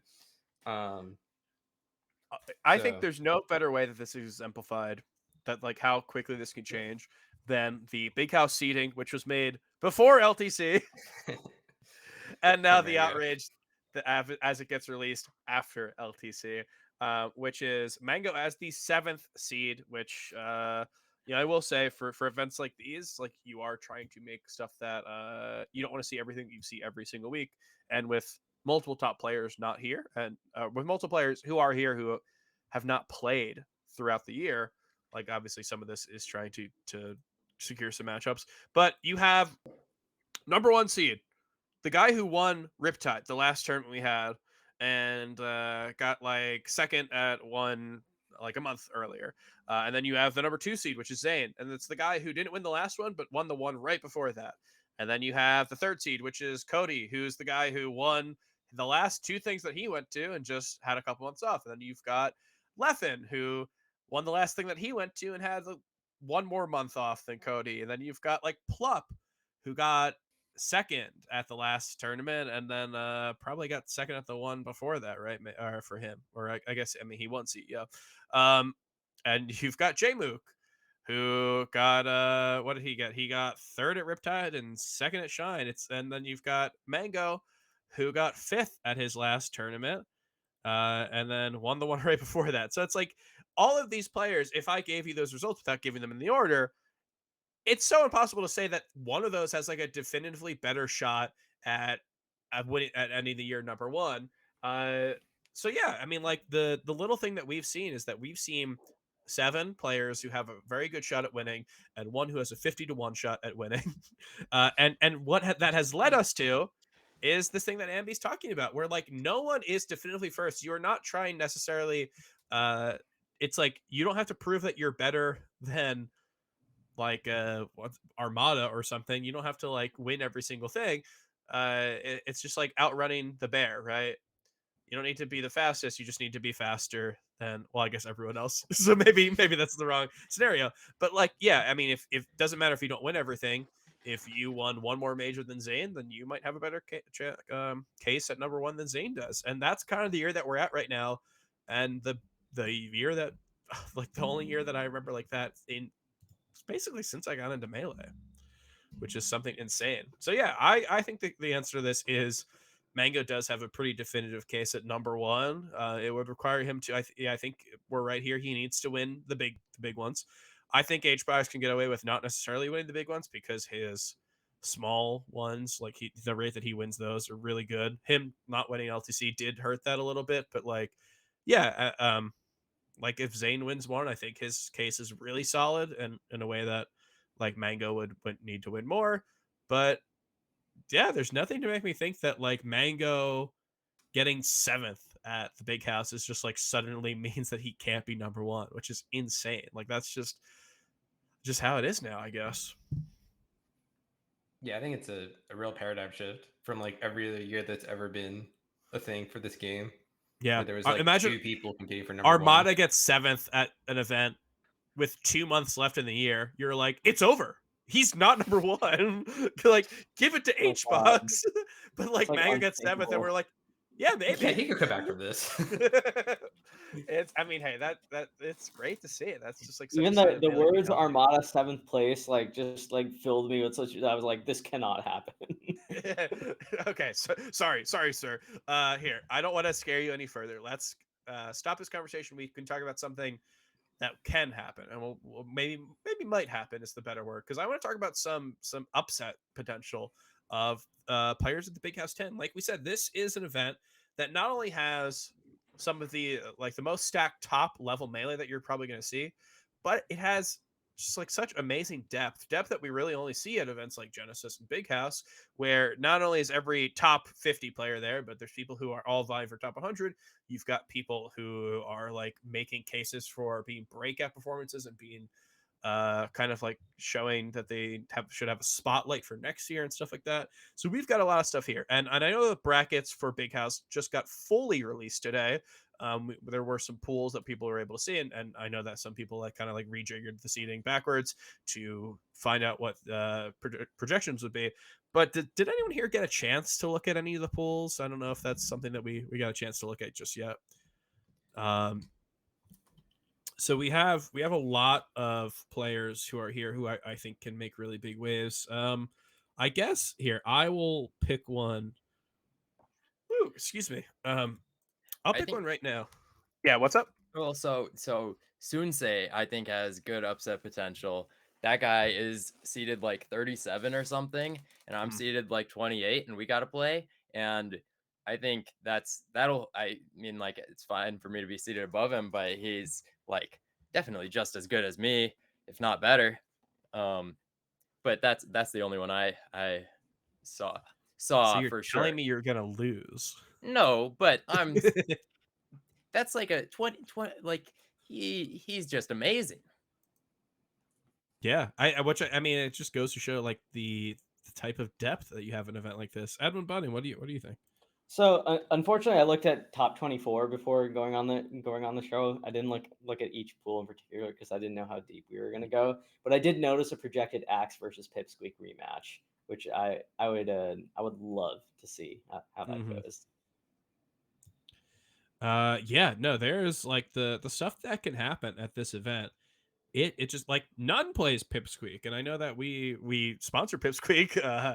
I understand that, but I legitimately think that his potential in a lot of these matchups goes really deep. Like maybe he doesn't even have to play Axe because he makes his way to Pipsqueak and then plays Plup, who, yeah, I wouldn't say that he was able to win that set last year that they played at Special Tour, but was a good start and something that I would be really excited to see at this venture. Yeah, I mean, like that level of bracket, we've got so much going there. In that same like level of bracket that we would see None versus Pipsqueak, we get Aklo versus Slug, and the winner plays HBox. Like that is, if you want some a throwback to the online, the Easy. East Coast Friday days. I mean, hey, maybe some of us are still in our East Coast Friday days, and that's good. But that is one for sure. Zuppy versus Face Roll. Damn, like that is to make top 64 winners side. This is just Zuppy also has Hungrybox and winners, which is hilarious. Excellent job on the matchups for that one. Talking about East Coast Fridays, right? Like that. Yeah. That's a classic. No, I'm very excited for that set. Yeah, it's really hard to find like I don't. So Yeah. I feel really weird bringing this one up, given the context of the earlier parts of this show. I'm really excited for Crudo Amsa. I don't want to say that Amsa will be defeated by Crudo, given that another member of this show has just been, publicly crucified for saying that Amsa will lose. I'm not an Amsa doubter, but I'm gonna lose at any point. I do think that Crudo is a very fun draw, and I'm very excited to see how that goes. Curve versus Shabo. What do you think, Zamu? Curve versus Shabo. Wow. Shabo will win, hopefully. I think that's a fun one. I think that'll be a really close set. Really, like Curve is like really, really tight with his like technical prowess, I guess. And Shabo is like very clean, but not in like you watch Curve play and it's like, oh, is this guy on box or something? And you don't watch Shabo and think that, but I don't know. I'll play with Shabo a lot, hopefully, and then he'll win. I've seen a really like big highs from those two this year. Like I know in a not too long ago, Curve actually won a local over like S2J, like playing quite well. And Shabo, obviously, we've seen what he's capable of in the Midwest, like winning events over Scherzo, that kind of caliber of player. So I think that's a great call out. I think it's gonna be a really fun one. Lucky versus Q. Ooh, I believe is how I'm supposed to say it. Q, which is the Dr. Mario player, the one who defeated Melee Stats Sharp. So we, of course, do hate Q, but Q. But I think that could be a fun one. Dr. Mario, dude, you never know. I remember watching that Dr. I'm so tired of saying Q that I'm already trying to figure out different ways to talk about them. I remember that Dr. Mario set versus Chape at I believe it was Invincible, which was super fun. Chape, of course, Melee Chileno expert, so has played Doc, of course, has played a lot of Doc, but like even then, like the counterplay that was there, yeah, really, really fun set. And Lucky, best of 3 pools. Like, hey, I'm not giving anything could happen there. No shade, but like that is definitely one where Terrifying. Yeah, a little. You know what? I think will be a super barn burner, and no one will admit it. Mm-hmm. Is it's projected to happen. It might not happen, but Eggy versus Ralph. Oh, who do you think Ralph goes against? I have Eggy? no idea. I have no idea who he picks. Zamu, have you been keeping up with the Ralph character meta? A little bit. I've seen some crazy Pikachu stuff, but then I saw like he won a tournament over was it Kalamazoo or Dark Atma? I don't know. Peach. He won it over Kalamazoo and SFAT. Yeah, and he played. Did he play Did he play Pikachu at Oliver's Kazu? Yeah, I believe okay. he showed him with Pikachu. Yeah, and that's crazy. Like, I would always been like, oh, he's a Fox for that matchup. Right, that's what I would think, but yeah, Eggy's beating Fox. I'm imagining, yeah, because this is why I think Eggy is quite good versus Fox, and I think that Ralph beat Casey with Pikachu. So I'm like, this is gonna be the most fucked up thing I've ever seen. I'm so excited. I'm gonna be right behind that setup with my fucking phone. Yeah, the Ralph Pikachu storyline is like it's gonna be you're the only person behind the setup.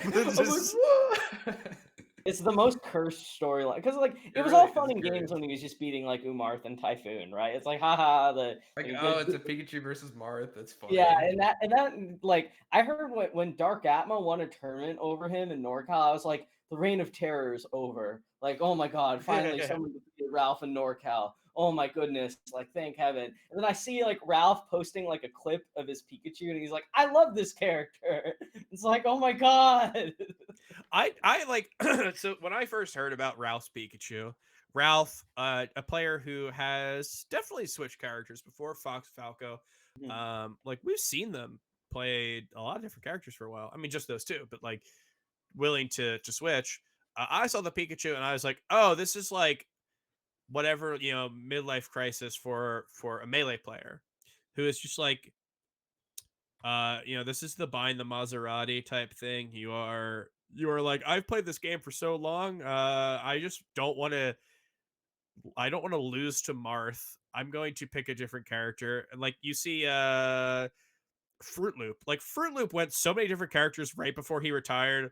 This is the situation where you know that they're like on their outs. So I see the Pikachu and I'm like, yeah, it's like it's kind of looking like it's over for Ralph. We're not really going to see much more of him. He's picking up like Pikachu. And I have just seen the way that he Beats the tweets about snot Pikachu. out of people. He is in love. Like he loves Pikachu. He's Dude, just his like, Pikachu's good. I've watched a couple of sets of it because like yeah. I saw him win that set or that tournament over at SFAT and KZU. And I went back. I went back to like Genesis and I like watched all the VODs that I could find of Ralph's Pikachu. And I was like, surely this has to be like a giant meme. And I was like, no, this is just good. Like you're just beating people. And I was like, oh my god, this is It's like the most irrationally upsetting development. It's like this guy has been top 100 for so long, and like the thing It's that not he's breaking- upset. Well, okay, what's upsetting about this? well, It's you're just- a Marth player, so it definitely It's upsets just you. like I'm used to it happening to the Marths, okay? Like whatever. But like it's working on SFAT. It's working on Keizu. It's like this is a guy that every year used to be like Ralph is gonna make top 100. He's gonna sneak in like around this spot. And like He is like 87th or something every year, and no one really knows how. They're like, did he even go to anything? yeah, it's it's like like, oh, one I that guess they- he beat like the Sheik play, like Spark or something. Oh, okay, yeah, I can see it. And like, who would have thought that his breakthrough, like his true breakthrough, that to like put fear into his opponent's heart, that the Pikachu was the secret weapon. It's just like it bothers me on such a fundamental level, but like I'm like stupefied at how successful it has been. I want to see it at a big event, which is why I think something like this is really interesting. Now that being said, he does have to play Slug, so Okay, I hope he does not go Pikachu versus Slug. he is just like smiling the entire time. He's like, I love this character, and he's just getting four stocked in like twice in a row. Now I guess this is one of those things where you go, well, I want to see his Pikachu in losers. But regardless, like he's going to this, he's going to the LCQ for Ludwig's event. Who knows what else? I don't really know how many more events are going to be around him, but I'm sure that he will like somehow barely hit eligibility and then end up in the 80s of the top 100 like he always does.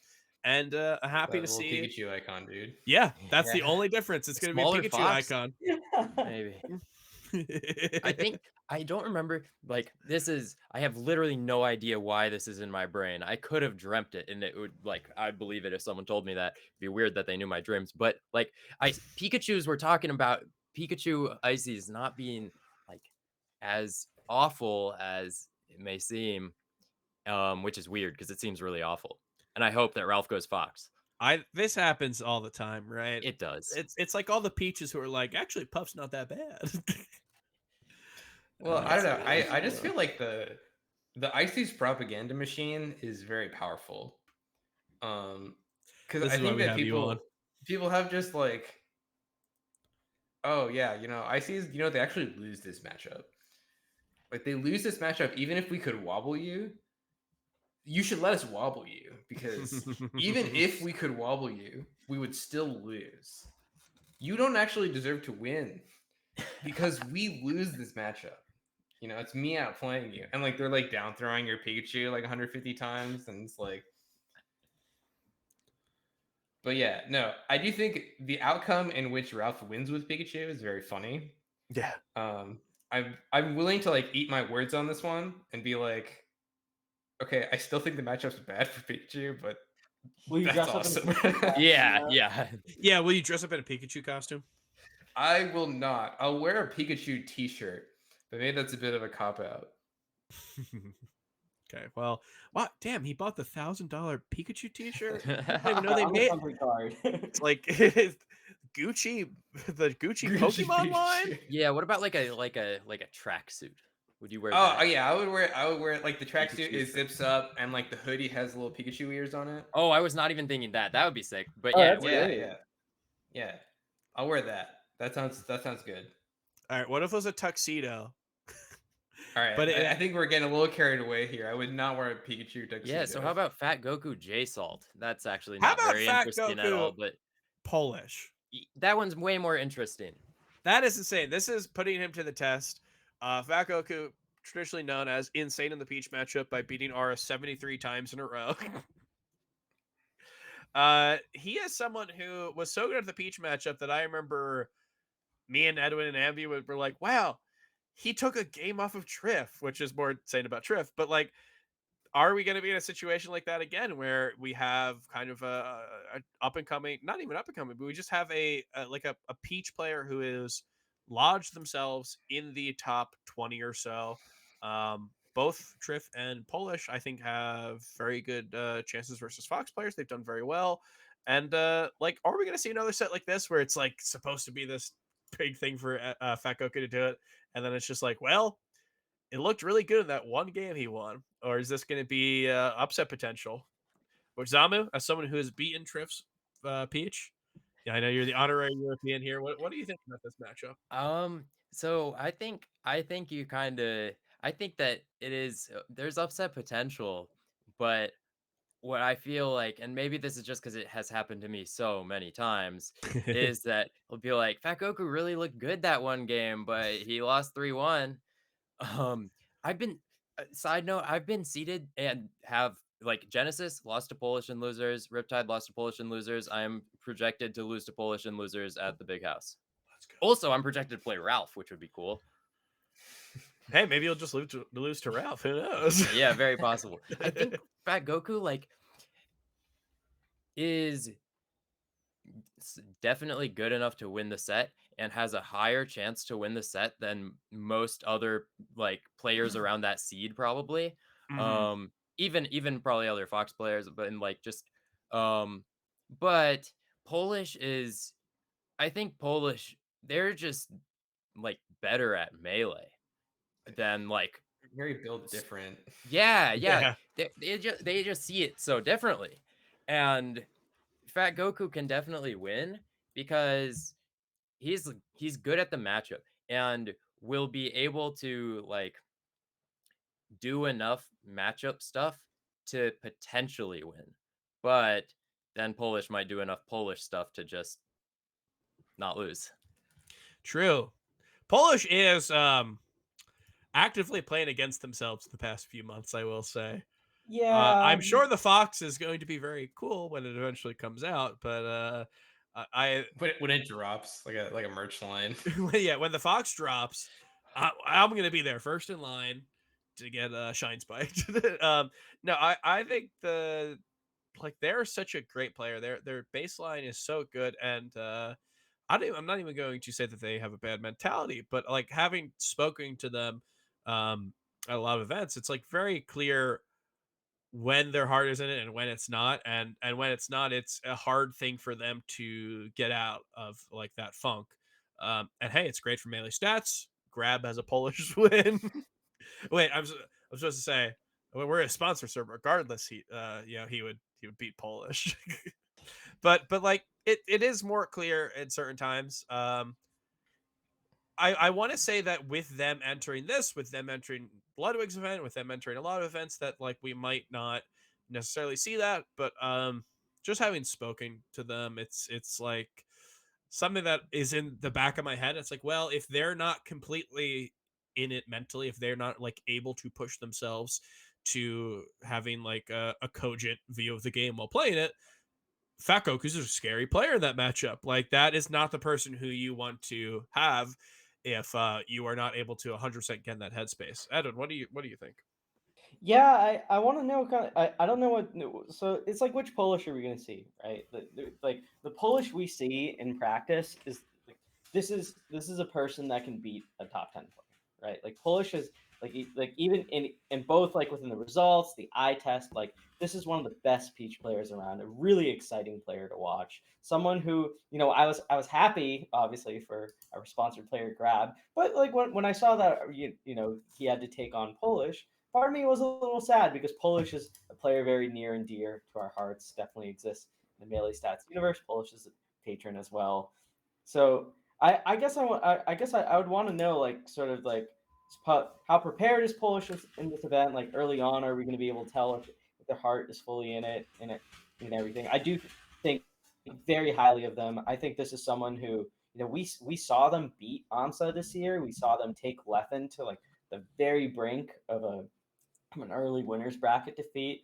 I will never like I'll never discount Polish, and I don't think I think Polish has earned their spot in sort of melee very clearly. But I also I don't know. I think like it's just so difficult to kind of guess where their head is at with regards to like preparing for an event. How much Peach they've been playing. How confident they feel in each matchup.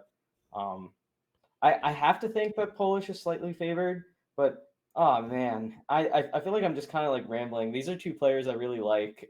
I'm kind of sad to see them play against each other early, but also it'll be a really exciting set.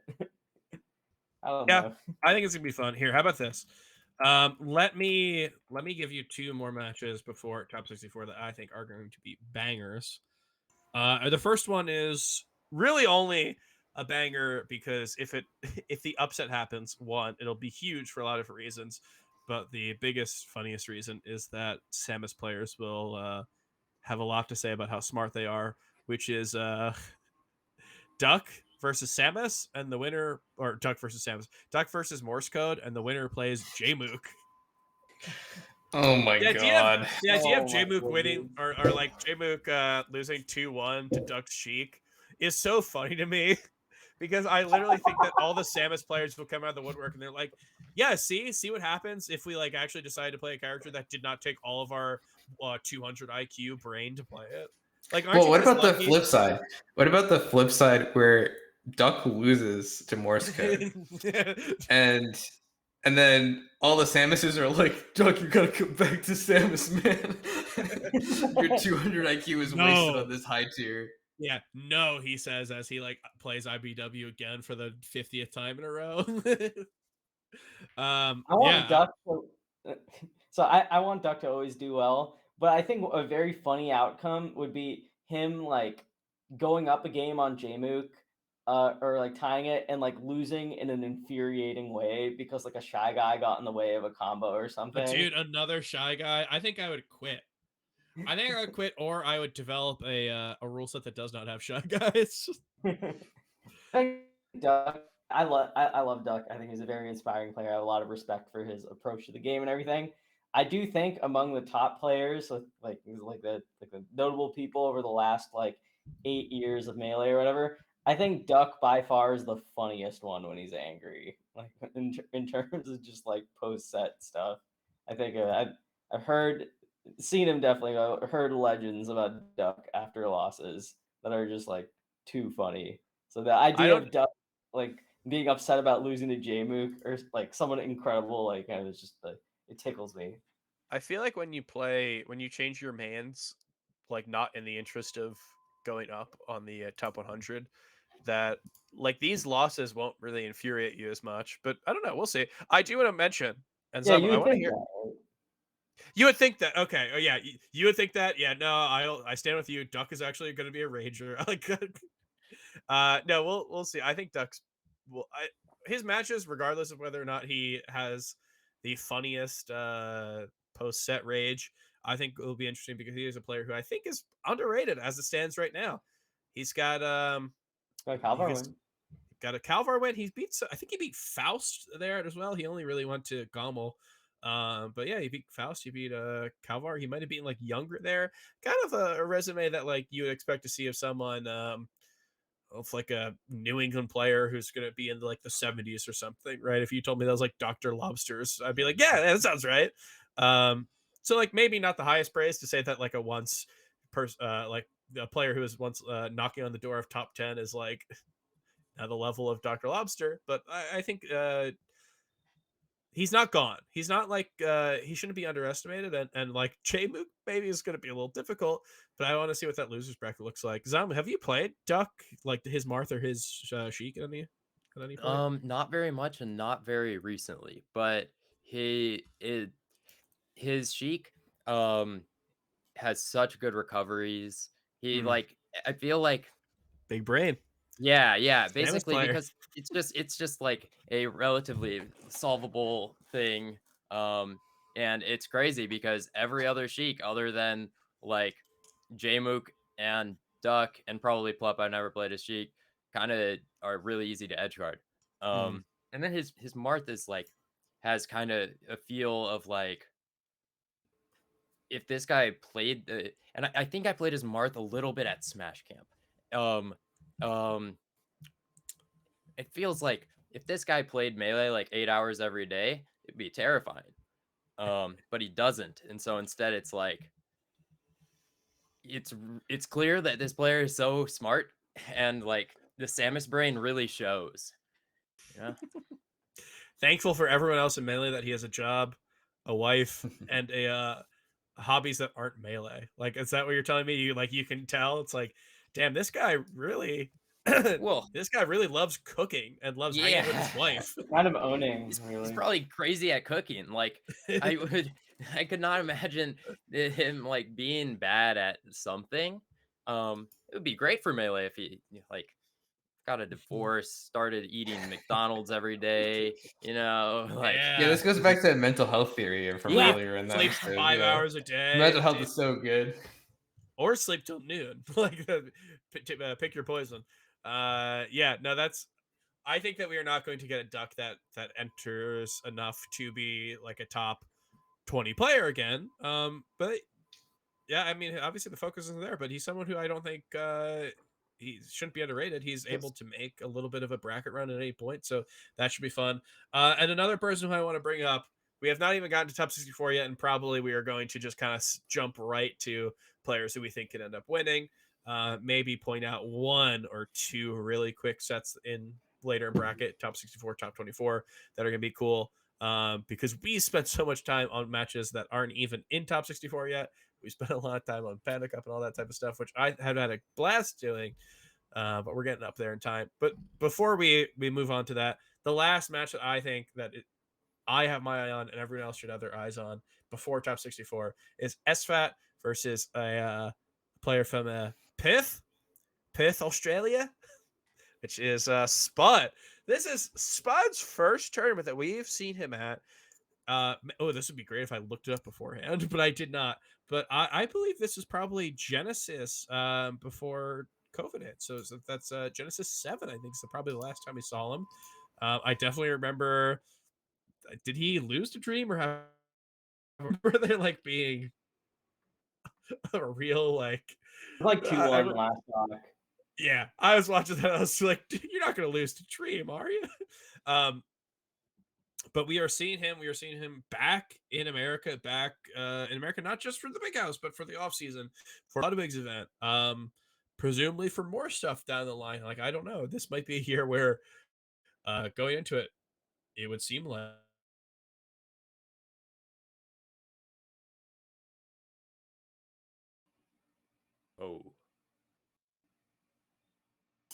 Oh no. Spud. Someone who ends up top 50 in the world. What do we think about Spud right now? Yeah, dude, I think Spud is so great. I really hope that if he loses to SFAT, that he doesn't lose to Ringler. Because that's his projected path, and that's a little scary for a Marth player. I'm like, dude, he has SFAT, he could totally win that. And then I got to see I was like, oh god.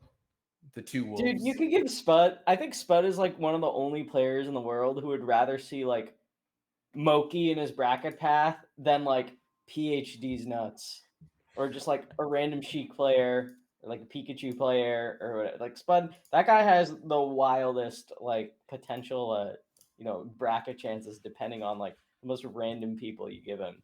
Like you give me Spud versus Prometheus, and it's like, oh my god, I don't know if he can do it. But you give me Spud versus like a top 50 Spacey, and I'm like, yeah, he's got this. Yeah, give Spud some peaches and foxes, and he'll probably do it.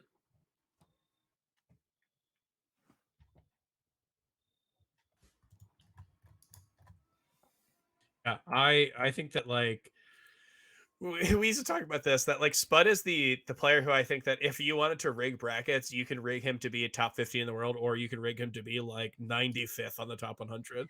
Yeah. It's just like, damn, Ford money is in my bracket.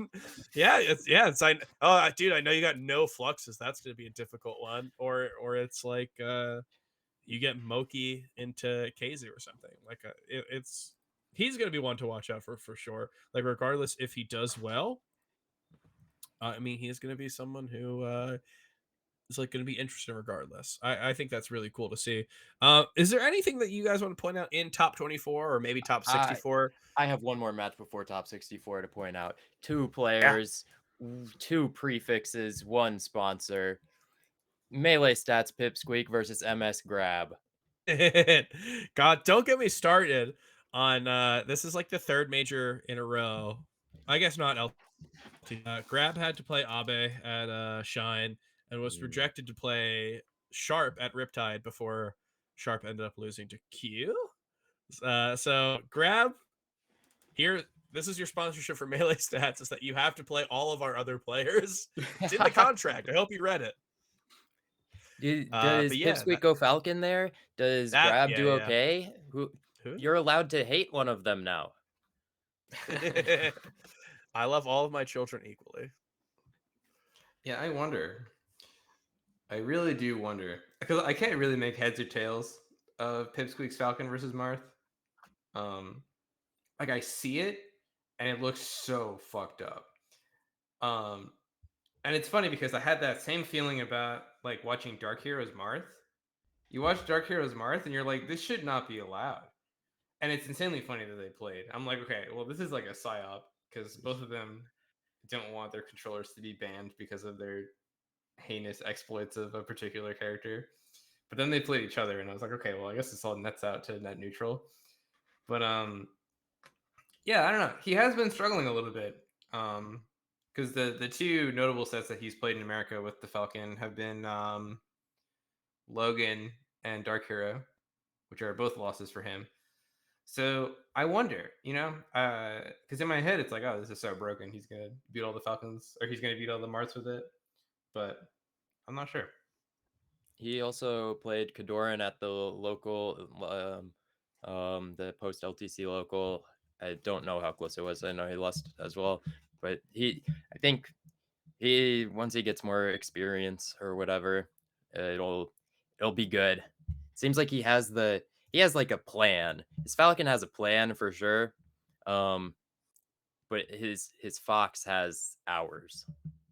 Yeah, that's a good and tournament hours. Especially. Yeah, I think that last part you mentioned with tournament hours is the like especially like I think his game, like he knows the matchup very well. Like he knows his situations.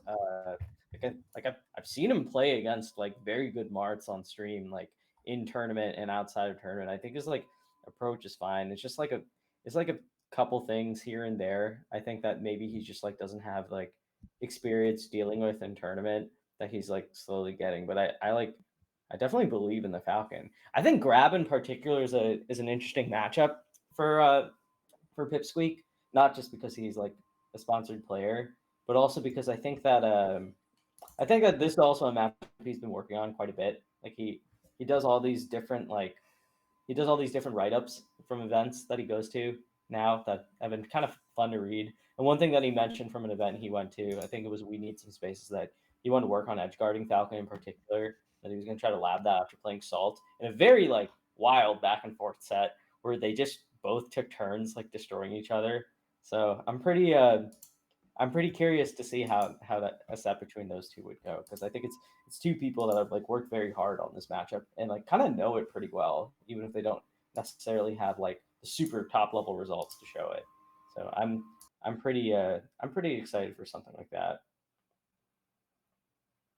Yeah, I think like there's so many like interesting matchups, and like if we were to go into like each pool individually and really try to like find something, like we could find like 2 or 3 things, right? Like we could talk forever about matchups that are going on in pools. But like for the interest of time, like I definitely think that like I definitely think that we should probably get to the big picture here, which is talking about like people with chances to win the event. I talked about like we talked about like 7 or 8 people or so.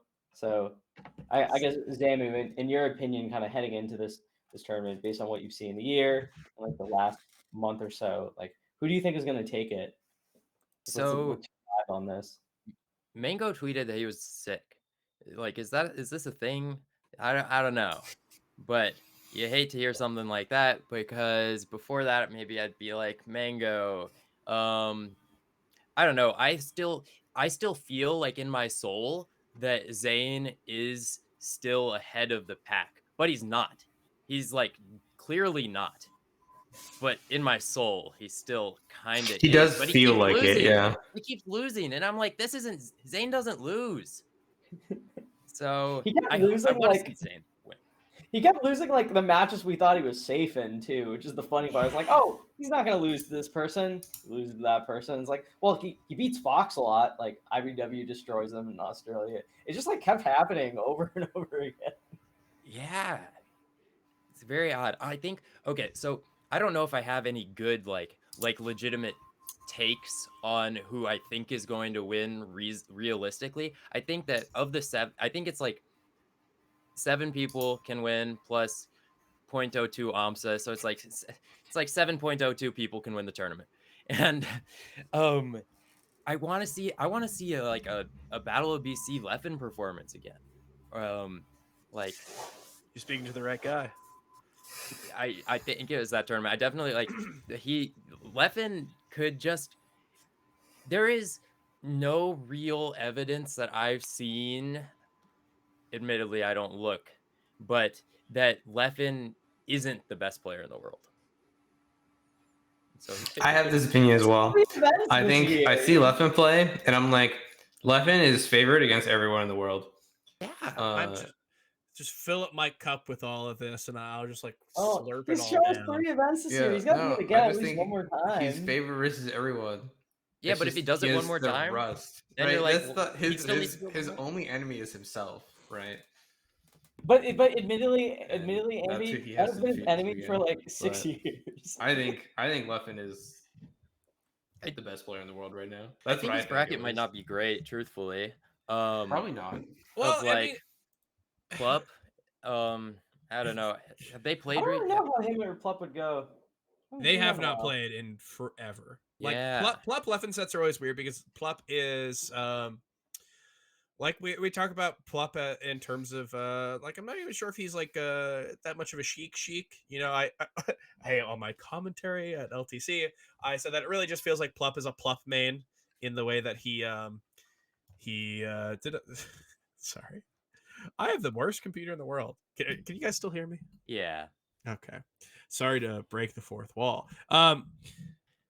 But yeah, he is just like the way that he plays these matches, especially like Fox Sheik, does not really seem confined to the matchup the way that like I don't know, like Face Roll or Spark or any other player at that level. When you watch Jmook play, I think he's very good versus Fox, but it also just feels like he is like the best Sheik versus Fox, like playing specifically like the best Sheik in the world. When I see Plup play that, it doesn't really feel that way. It just feels like he is doing his game plan in a way that happens to use Sheik to do it. I And think I we think see that his Fox. oh yeah, yeah. I mean, Versus maybe Leffen. that's a good. Yeah, because like Leffen, I would say would be really good versus Sheik, but they have played a lot of Sheik Fox sets, and a lot of them have gone pretty back and forth. I think it's going to be a banger, however it goes. And yeah, I'm gonna +1 to this idea of Leffen with the Sheik now, especially being positive. Being positive, having a really good shot against Zane, that's great. Having a really good shot against HBox. I wouldn't count out him versus IBW. I wouldn't count out him versus Plup. I wouldn't count out him versus Mango. Yeah, and like the way that he played versus Amsa, I know that he's lost to Amsa, but pretty damn good as well. Like he is the guy who I think that if you are just looking at on paper matchups, he is the guy to pick. Now the scary part is he was just in France this past weekend, and the weekend before that, he was just in Florida, and he, you can tell a lot about a man from the tweets that he makes about Guilty Gear. So I will say we have seen a lot of success from Leffen in events where he does do other stuff. That's not to say that him being in Guilty Gear means that he's going to suck in Melee. He won Evo while getting like top 48 at Dragon Ball Fighters. He got like 2 really good wins at SmashCon and Ultimate. I think he beat like Wadi and Salem, both top 50 players. And then he went on to 6-0 HBox in like the most disgusting way possible. Like, the fact that he's going to other stuff doesn't really necessarily make me feel scared. But like back to back to back to back to back, because he already did 2. He's doing this one. He's doing DreamHack. He's doing Ludwig's event. 5 events in 5 weeks is not only scary from a COVID perspective and from a competitor perspective. He is doing Sweden to Florida, to Sweden to France, and then probably back to Sweden to Michigan, then back to Sweden, then to Netherlands, then presumably back to Sweden, and to Vegas. And yeah, I would say that's a little scary in terms of having the juice for that long, especially considering we have not seen him for so long. So I think on paper he's definitely the pick here. Are we doing actual? Did any of us say our actual picks yet, or is this just kind of like priming the pump? I don't have a pick. No, so Zamu, you're going with Leffen officially or no? Get back to me. Okay. At the end. Edwin Budding, 50-1 shot that Amsa wins. Do you do the cool thing right now? No, It'd be in real fact, I baller if need you just say 50-1 in your article and you go, I think Amsa's got it. No, in fact, I need a look. I'm gonna reveal something. I've been one of the prime. If you talk to certain people, Wheat as well. I've doubted HBox all year. I've been owned by HBox. I said he wouldn't win Gommel. He won Gommel. The last year I've been saying HBox. Even on the last episode, I said I don't think HBox can be number 1. I said like maybe it's possible, but I don't think it's likely. I think it takes too much. This week, heading up to Big House, I've had a fear in the back of my heart. It's like it's kept me up awake at night, and I can't get over it. I've looked at his chances against each of the people in the field. I've seen like sort of like what are his chances against Mango and all this stuff, and all the numbers. Like I'm normally a numbers guy, right? Like I don't think it looks particularly like amazing for him, but it's just hitting me. I can't describe it, and I need Wheat. I need you to like talk me out of this. My brain is telling me that HBox is not like that. It's going to be very difficult for him to win this tournament. It's telling me that like yeah. But in my heart is like he's going to win. There's like a 50% chance that he's going to win, and my brain is telling me like you're crazy. It's not going to be 50% chance. I don't know how to reconcile this. I'm usually one to ignore my heart on stuff like this. Edwin, you asked for me to calm you down on this, so let me tell you this. We just saw him at an event that has people who almost he's exclusively positive on. Yes. He was positive on this on Mango before this weekend. He was, I think, 2-2 with Plup going into the last weekend. He of course, Amsa's not really particularly a threat. Wizzy has not played in years. He goes to an event where he is favored to win. He's the number 1 seed, and he didn't end up winning. So now, not only do you have that, but you throw in Zane, you throw in Cody, you throw in Leffen, you throw in all of these people who he's a lot better against, or who are so much better than him than the people who just knocked him out of the tournament last week. So it is with complete confidence that I say he's gonna win. He's gonna win this thing. Easy. He's gonna do it. He's gonna beat Plup. He's gonna beat Jmook. And then like Zane's gonna hobble up from losers finals, and he's gonna get like 3-1, and we're gonna have to crown the new king. Does that make you feel better? Everything up until that point. The thing is, like, if I had to make a pick, I said Zane had the likeliest chances by the numbers. I think that's true, but I don't feel it. I don't feel strongly enough for it. I think it'll be really. I would be very impressed if Leffen or IBW won after a long time away, especially after like each of them had already won an event. I do think that would be like very impressive to be able to just like come back after having already won and to keep that same like fire there and drive there, right? but I don't think it'll be either of those two. Is this a Jmu victory time? Do you ever predict No, Jmu to win? unfortunately. No, why not? Tell me, Zamu. I think that he's got, so it's certainly not H box because he's gonna lose in winners semis. But Jmook, I think, okay, maybe he if he beats IBDW, then he plays Zane, right? And he has a really good matchup versus Zane. And then he has like either H box, which is doable, or Plup or Leffen. Sorry, Amsa. And I feel I don't I think this is a very likely Jmook second or third. I think we're gonna get another classic Jmook run. But it seems hard to, if he loses, like if he beats IBDW and stays in winners there, then it's like, okay, he still has a really hard path. And if he loses, then he has to play Mango, and I feel like, I don't actually know how their sets have gone, but at that one tournament recently, Mango won with Fox, right? It just seems really hard. I feel like when I look at this, it makes sense to me that Jmook is like just like so consistent. Second, So I should third. let you know that Jmook is up 2-1 in the year on sets with Mango. He won. Yeah, their I know. last- I do know he's up, but I feel The like only one that I think he's- he lost was the was the reverse Summit, 3-0 at okay, Summit. reverse 3-0, Oh yeah, okay. He won the set that I'm thinking of, but it'll be hard because then, so in that case, he has to play Mango, but he's in losers already. And if you're in losers at that point, then it's hard to win the tournament for sure. Mhm. And I think that he's not going to win the tournament from winners either. If you are building a bracket for Jmook to win, it probably does not include IBW. I just think that is like someone who, of course, that he beat. Of course, he like 3-0'd him at Genesis. But it's just IBW is so good, and in the run back, Cody seemed really comfortable. So it probably doesn't include it. But if you're like making a bracket that is like the worst possible thing for Jmook, probably also doesn't include Cody. Like Cody kind of is in that middle where Yeah. I think he's tough. I think Plup is tough. I think Leffen's probably pretty tough. But it's not like a foregone conclusion either way. And you know, if you're talking about people who have not attended tournaments in months and this is their return, I might have some confidence in Jmook, who has been incredible at attending stuff. Mhm.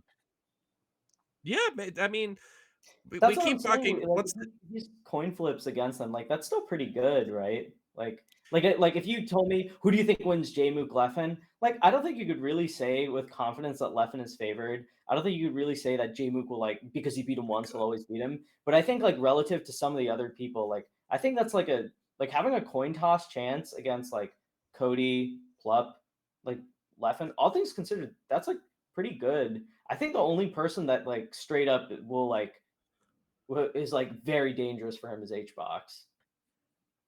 And like sometimes if you just have like a decent chance against everyone else, and you know, like I would still take him over Zane in a head to head, or like I think it's reasonable to view him as a favorite in that.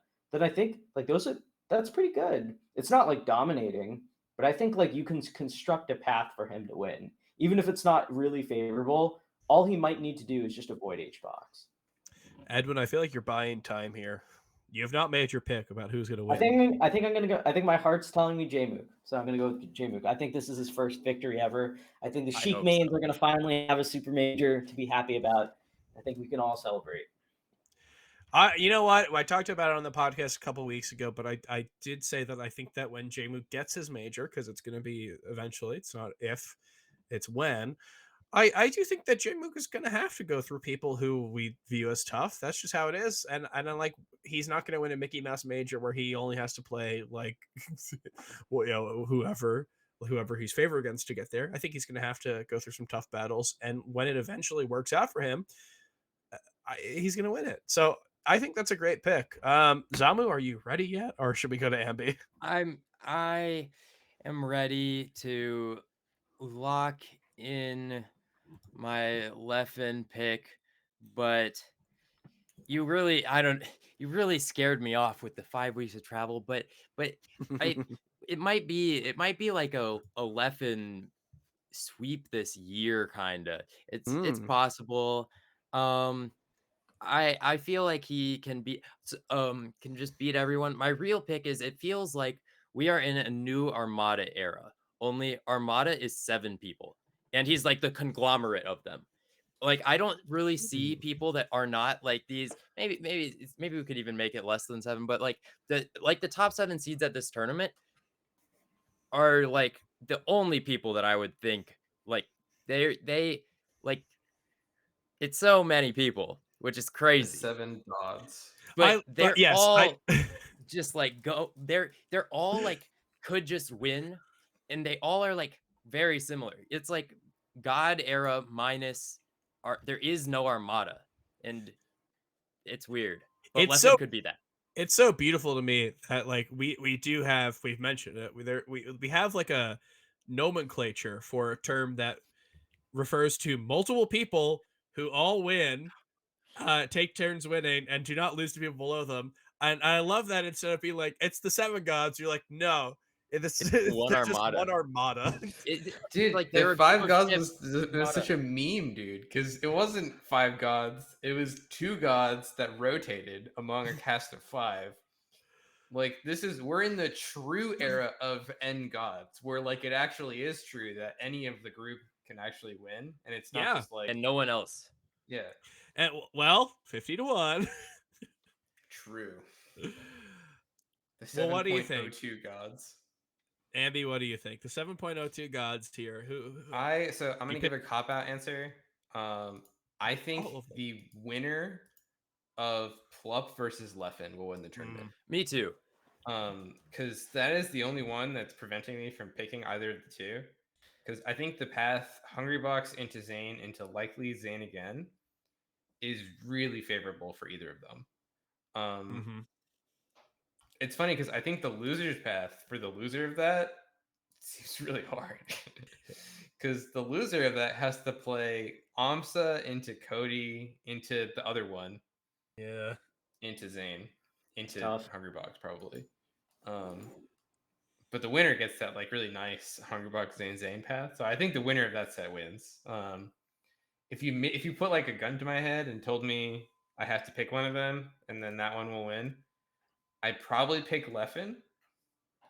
I think he has a slightly lower chance of winning that set, but a slightly higher chance of converting the 2 sets after that, or 3 sets after that. Sorry. So probably Leffen, but I think my real answer, maybe a little bit of cop out because it's 2 people. I think the winner of Plump Leffen wins the tournament. Let's split. Yeah, Yeah. that sounds good. Yeah, you guys One can. of us will be right. So I should have went earlier if I wanted my pick. Because the thing that I'm thinking of is that if you have 4 people on this show and 75% of them kind of say the same thing, it's not really indicative of how open this tournament is, right? Because we talk about how 7.02 people can win this tournament, and I truly believe it when I say that. IBW has a really good shot here, right? He won the last few sets against Zane. He is definitely positive versus HBox. He has shown that he is able to beat Plups Fox in the Ditto. I mean, I'm not sure if I would give him that every single time they play, but enough where I'd feel pretty confident that if they were to play in tournament, that I'd give it to Cody. And while we haven't seen him versus Leffen, yeah, maybe there's a chance that Leffen doesn't even make it here, right? And yet, I am so drawn to this exact match that you are saying, the 4 versus the 5 seed, because we are seeing 2 players who I think have always kind of been this this like type of player where I'm like, when they are on top, they are on top of the world. Like that is the player Yes. who I want to see. HBox is great, Armada is great, right? These players are great for a reason, but when they won, they like looked like they were the best player at the event. When Levin wins a tournament, he looks like he is the best player in the world and the best player who will ever pick up a game controller at all. And when Plup does it, he tends to do the same thing, but it looks like he can pick up whatever character he wants. Despite the fact that Leffen actually, they now play the same characters, which is very funny. So I do struggle to pick anything other than these 2 players. And going through this episode, I had my answer locked in already. And the more I thought about it, I thought, can Plup do this? Plup is someone who has not won a major this year, CEO notwithstanding, but has gotten so close. Second. And is this the time where he actually does it?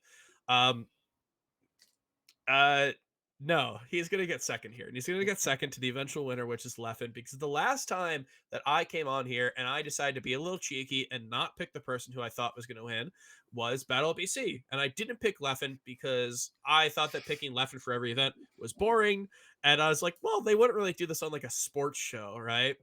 But no, I've gone on this show every week, well, bi-weekly, and talked about how Leffen is the best player in the world. He is number one if he attended more. And it's a bit of a joke. It's a bit of a meme, but it's also based on the fact that if you look at the players in the world right now, I think that there's not a player who he definitively loses to. And when you have something like that, I have to give him credit for that. So I am going to pick Leffen.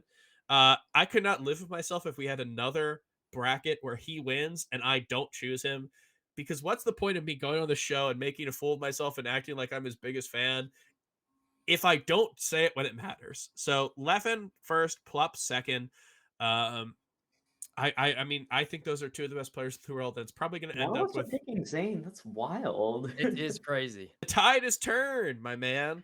I mean, having the Sheik thing might be overstated in a way, but having Leffen, having Plup, having Jmook all That's in a this lot. bracket, that's a little scary. So I mean, I think that any of those players can win it. I think Mango could go on a tear and win it. He probably is going to be winning it from losers because of Zayn. Um, but I gotta go with Leffen here. If I don't pick Leffen and he wins, I'm canceling the podcast. Like, I can't do it. So I'm gonna say Leffen. Even if he loses, I have to make myself happy. So Leffen is going to be the winner of this. Now, 75, well, 50, I guess, because you guys are splitting it. 50% of the people saying Leffen, one saying Plup, one saying Zayn. I No, think I'm not if saying. you I said Jmook. Oh, you said Jim. Oh God, I forgot. No one's saying Zayn. Yeah, this is crazy, and this is just like the type of melee that we are seeing. You know how they say like the best time to plant a tree was 20 years ago, and the second best time to do it is right now. I feel that way about melee. Best time to watch melee was 20 years ago, and the second best time to do it is right now, because this is the most interesting melee that I have seen in my lifetime. Um, I don't know. Maybe some MLG era weirdo will say like 2006 was actually the best, but like there's no way to look at 2022 and feel anything other than just like happiness when you look at this top level, because we have no idea what's going on, and nothing exemplifies that more than this bracket at the Big House 8. It's gonna be insane. Pretty exciting. We are running to the end of the show. We're obviously running a little over because we're melee stats waiting for game. Um, but of course, we have a lot to talk about when it comes to the Big House. So let's move on. We've got a few more things we want to do before we leave. Zamu, we have some questions for you from our Patreon. I have answers. We have, yeah, honestly. So we would do this thing. We would have questions from our Patreon each week, and each week I would say, "Wow, these questions really suck. They did a bad job this week." And every time I said that, they would make good questions the next week, and then I would compliment them, and the next week they would make bad questions again. So a vicious cycle was created, and I actually did not talk about how the questions were bad last episode, and somehow we got great questions. We got great questions without having to spur them did. on. People, honestly, we cut good questions, which is something that we don't often have to do. So I am going to start with questions right here. And the first one that we have is from question superstar SSB Seal, winner of the Chicago Arcadian. So he says, Zamu, as someone who has been to an exorbitantly high number of them, what are your favorite Midwest regional series? So House of Pain for sure, and Show Me Your Moves, which is basically bigger House of Pain. Very biased because that's like my hometown. So But you've activated his trap card. He does this a lot. You're not the only one. He will ask questions and then he will say, and they can't say this. So yeah. unfortunately, the trap card was Show Me Your Moves and the House of Pain. Well, my trap card is End of the Pain, a secret House of Pain like tournament that has happened in the past, which is also just House of Pain. But other than that, I really enjoyed Hold That L, incredible, of course. Bought Me in Bloomington, Indiana. I think is where that is. Maybe it's not. Maybe it's Purdue or something. But Bought Me's have always been pretty solid.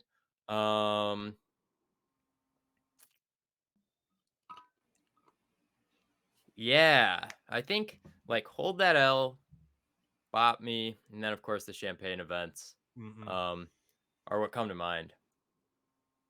Wonderful answers. I will say, Seal read you like a book. He said that you're going to say all 4 of those. Yeah, I mean, I can't even really think of any others, admittedly. Here, maybe Abby, I think you've got the next question. Maybe you'll have more unique answer to this. Still great answer, by the way. Do I have the next? You want to deliver the next question? Is what you mean? I believe so. Yeah, right. You have the one from our own special friend Grab. Yeah. Okay. So Grab asks, "Are you going to switch to Sheik for Marth, or are you committed to remaining not a bitch?" I am not committed. I am more so committed to being a bitch. But Okay. I Interesting. I don't want to. I don't think I think Fox Marth's fun and Sheik Marth isn't very fun, and Fox is fine enough.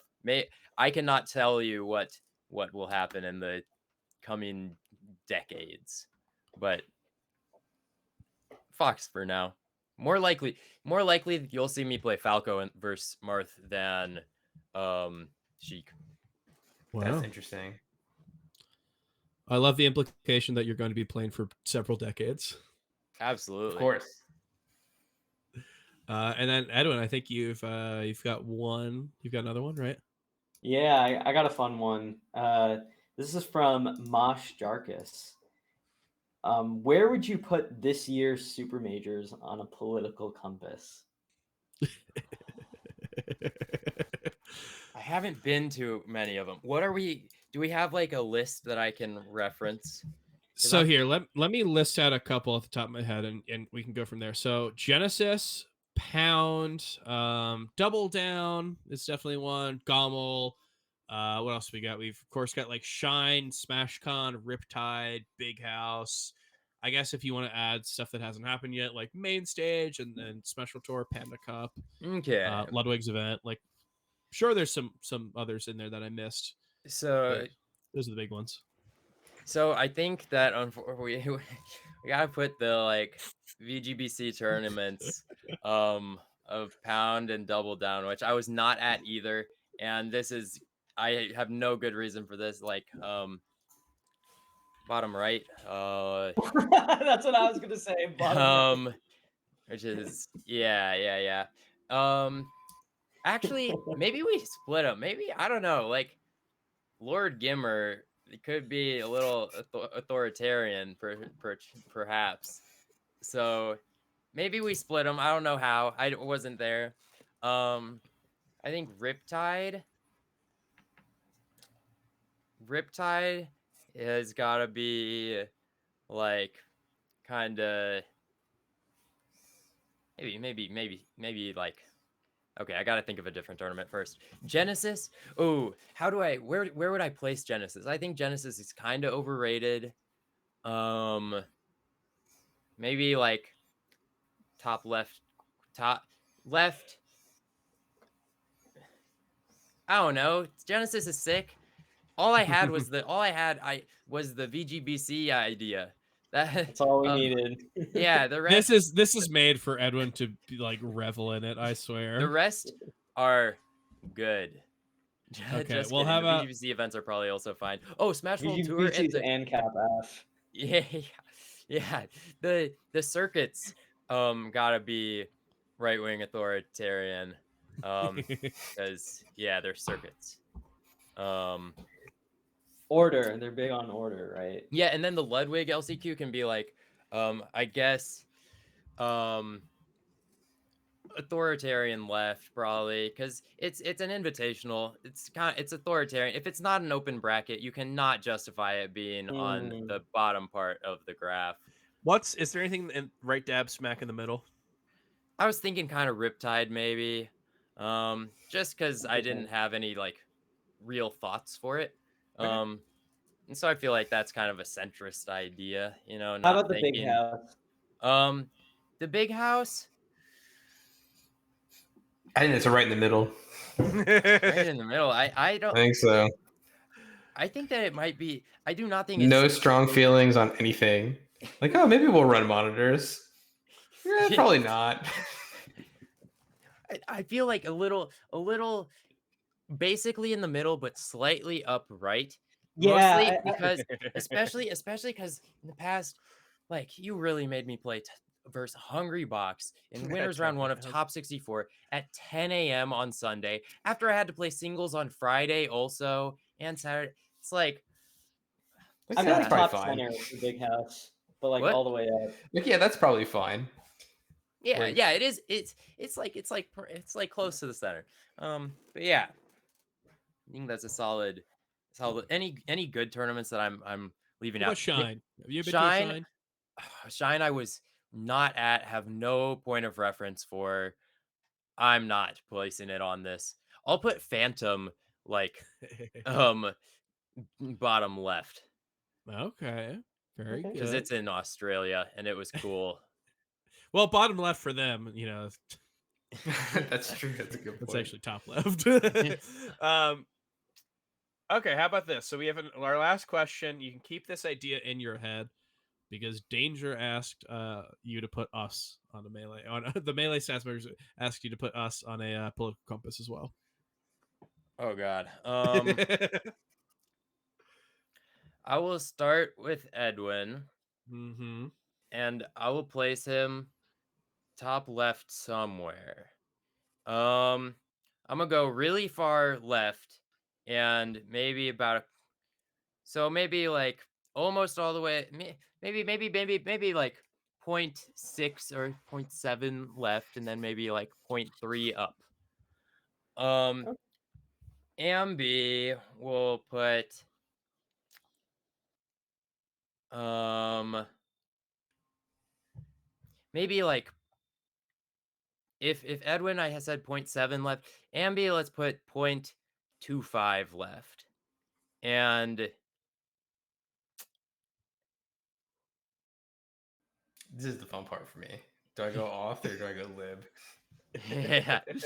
Um and then oh, this is tough.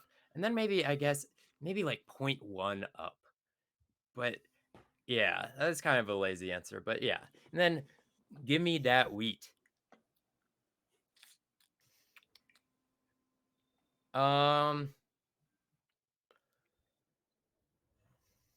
I'll go 0.5 left, 0.2 down. Cool. I'll take it. Mm. Where do I place myself? Now that's a hard Ooh. question.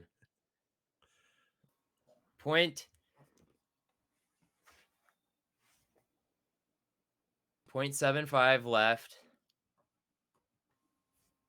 0.45 up. Oh, okay. Wow.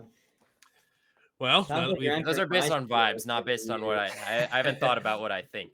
now that we've alienated anyone, we can move on to the last portion of the show. So the last thing that we do here, I'm not sure if you are aware, we have a segment which is officially unnamed, which known to the fans as Touching Grass. Now, I just got news that there is a podcast that has been announced called Touching Grass. We use Touching Grass. There's no G for ours. Apostrophe. Apostrophe, yeah. Of course, I mean there's technically no name, but I kind of feel like maybe we should have named it and had some legal rights to this. But hey, you just said we're on the political compass. Maybe we're not even the ones to sue. But yes, for now, until we get sued, we are the podcast that runs the officially unnamed segment called Touching Grass. And in this segment, we talk about basically something that's going on in our lives that is not melee related. We talk about melee so much that it's really easy to kind of zone in on us as only people who are focused on Smash. So this is the chance we can talk about stuff that does not pertain to that. So I'm going to go first. Give you guys some time to think. So it's been about 2 weeks since our last episode, and in that time, there has been an album from an artist that I really care about that came out. It is I believe it's like the 10th album from a guy who's like 2 years older than me. He's called Alex G. He grew up around me, really close to my age. Really somehow mad that I don't have like any connections to him, but he makes some pretty amazing indie music. He started as like a bedroom, bedroom pop, like acoustic type of stuff, kind of like Elliott Smith, if anyone knows that as a reference point, and then has slowly but surely moved like more experimental, more electronic, while still keeping that type of vibe. Definitely an eclectic mix of sounds on his last album, which is called God Save the Animals. And it's one that I think gels more than any of his other have. If you are someone who has not listened to him and hear that name be bandied about and want to, I think that this is a weird album, but it's kind of a good point for reference if you want to get into him. And it's what I've been listening to the past 2 weeks. However, if we're talking about music and something that has been a point in my life in the past week, I cannot, in good conscience, make this my pick. I have to pick the thing that I did this Friday, which stopped me from going to LTC the day early, which is I went to New York and I went to see what was possibly my favorite band of all time, what might be like number 2, if not number 1. But I went to see Pavement, a band from the 90s, a band that I've listened to since I was in high school. Literally, their last big tour of America, I believe, was 2010. Here is a time capsule. If we don't get 2010 time capsules a lot, in 2010, I was watching the TV show IFC, the cable show IFC, and they had a television commercial for a Pavement tour. And I saw it and I went, I've heard of this band, but I don't know them. In between that time that commercial aired and the time the band came to town, I was the biggest fan of them, but tickets had sold out. So I had to hold the cell for a dozen years. And by the time they had a 2022 American tour, I had my friend in New York buy tickets, and I bought tickets where I'm in Philadelphia. So I saw their first performance that they did in New York, the first time I ever saw them. I thought it was great. I thought it was electric. I just like so happy to get to see them, and I will be seeing them tomorrow in Philadelphia. So there's no way that I can talk about what's been going on in my life, especially pertaining to music, and not bring up these Pavement shows. So excited to go to that one, and so excited to go to the next one. And then Ambi, it's been a minute for you since you've been Yeah. on. Yeah. So I know there's a lot of stuff that you have not been like not talked about, but yeah, but is there anything that's going on in your life that you want to bring up? Yeah, I mean, um, I guess I'll cheat a little bit. I'll have 2 answers. The first is Everything is Good era, which I think is a revolutionary concept where it was the middle of the night on like a Saturday, and I messaged like my friend group chat, and I was just like, I have decided that everything's good. And I ran this as like a bit for like 2 weeks where I was like, no, everything's good. Everything's good all the time. And then like it started to become true. And I was like, this is weird. I don't understand what's happening. But yeah, so ever since I just abruptly decided that everything was good, things just became good. So I don't know if I've discovered something here, but I recommend that you guys try this shit. Just decide that things are good, and then things will become better. It's crazy. Yeah, no, it definitely was like I was like, this will not work, but it did. So that's the first thing. But that's not really a thing. So I'll take a second thing, which is that I've been doing a lot of machine learning for potentially job related search reasons. um, and yeah, no, I think I have a lot of fun projects that are like in various stages of completion about machine learning. And there's one that's really cool that I've been making good progress on, which is the idea of like rating DDR charts automatically based on the previous DDR charts. In Sounds like particular, an Ambi idea. yeah, it's a very, very Ambi idea, right? So there's actually this notation that people use to describe how intense a particular type of chart is. They're called stamina charts because they don't have like crossovers or anything. And you basically talk about how many notes are in an uninterrupted block measured in measures of the song. So if you have 32 measures at 160 BPM, you are hitting the same number of notes as a 32 measure block at 130 BPM, but the 160 makes it faster, right? So it's a way of talking about the number of notes per unit time in a way that is easily understandable. So there's like this complicated notation that people have to like write down like, oh, this song is hard because there's 32 blocks at 170. And I collected a bunch of them and I'm rating them based on the breakdowns. And I have a pretty good model so far, but I have a couple of improvements that I'm trying to make before I like, post the write-up or whatever. That's what I've been working on. Various automatic pattern recognition type projects. Very ambi project, yeah, but I'm not sure who cares about this. But I'm rating DDR charts automatically, so I'm like, oh, dude, this is the shit. This is so cool. So yeah, everything's good. Rating DDR charts. The most ambi idea since you used computer vision to determine if what was it? If Oh, yeah. Homestuck panels are like Yeah, similar the to each other. Homestuck panel project that I did a long time ago, where I used a bunch of computer vision stuff to see if they used the same panel and redrew the colors and shit on a panel to like tell a visual joke where like it was the same general principle, is the same type of joke. I was thinking about revisiting that because I've learned a lot more computer vision since then.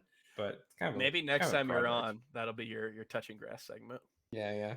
This is very not touching grass, I will say. This is definitely like No, a very different brand but- of indoor nerd shit. But Well, I mean, Jackzilla referred to touching grass. So when he came on as the villain, of course, the villain of our podcast, not the villain, which I believe is just Pipsqueak, but the villain of our podcast, the enemy.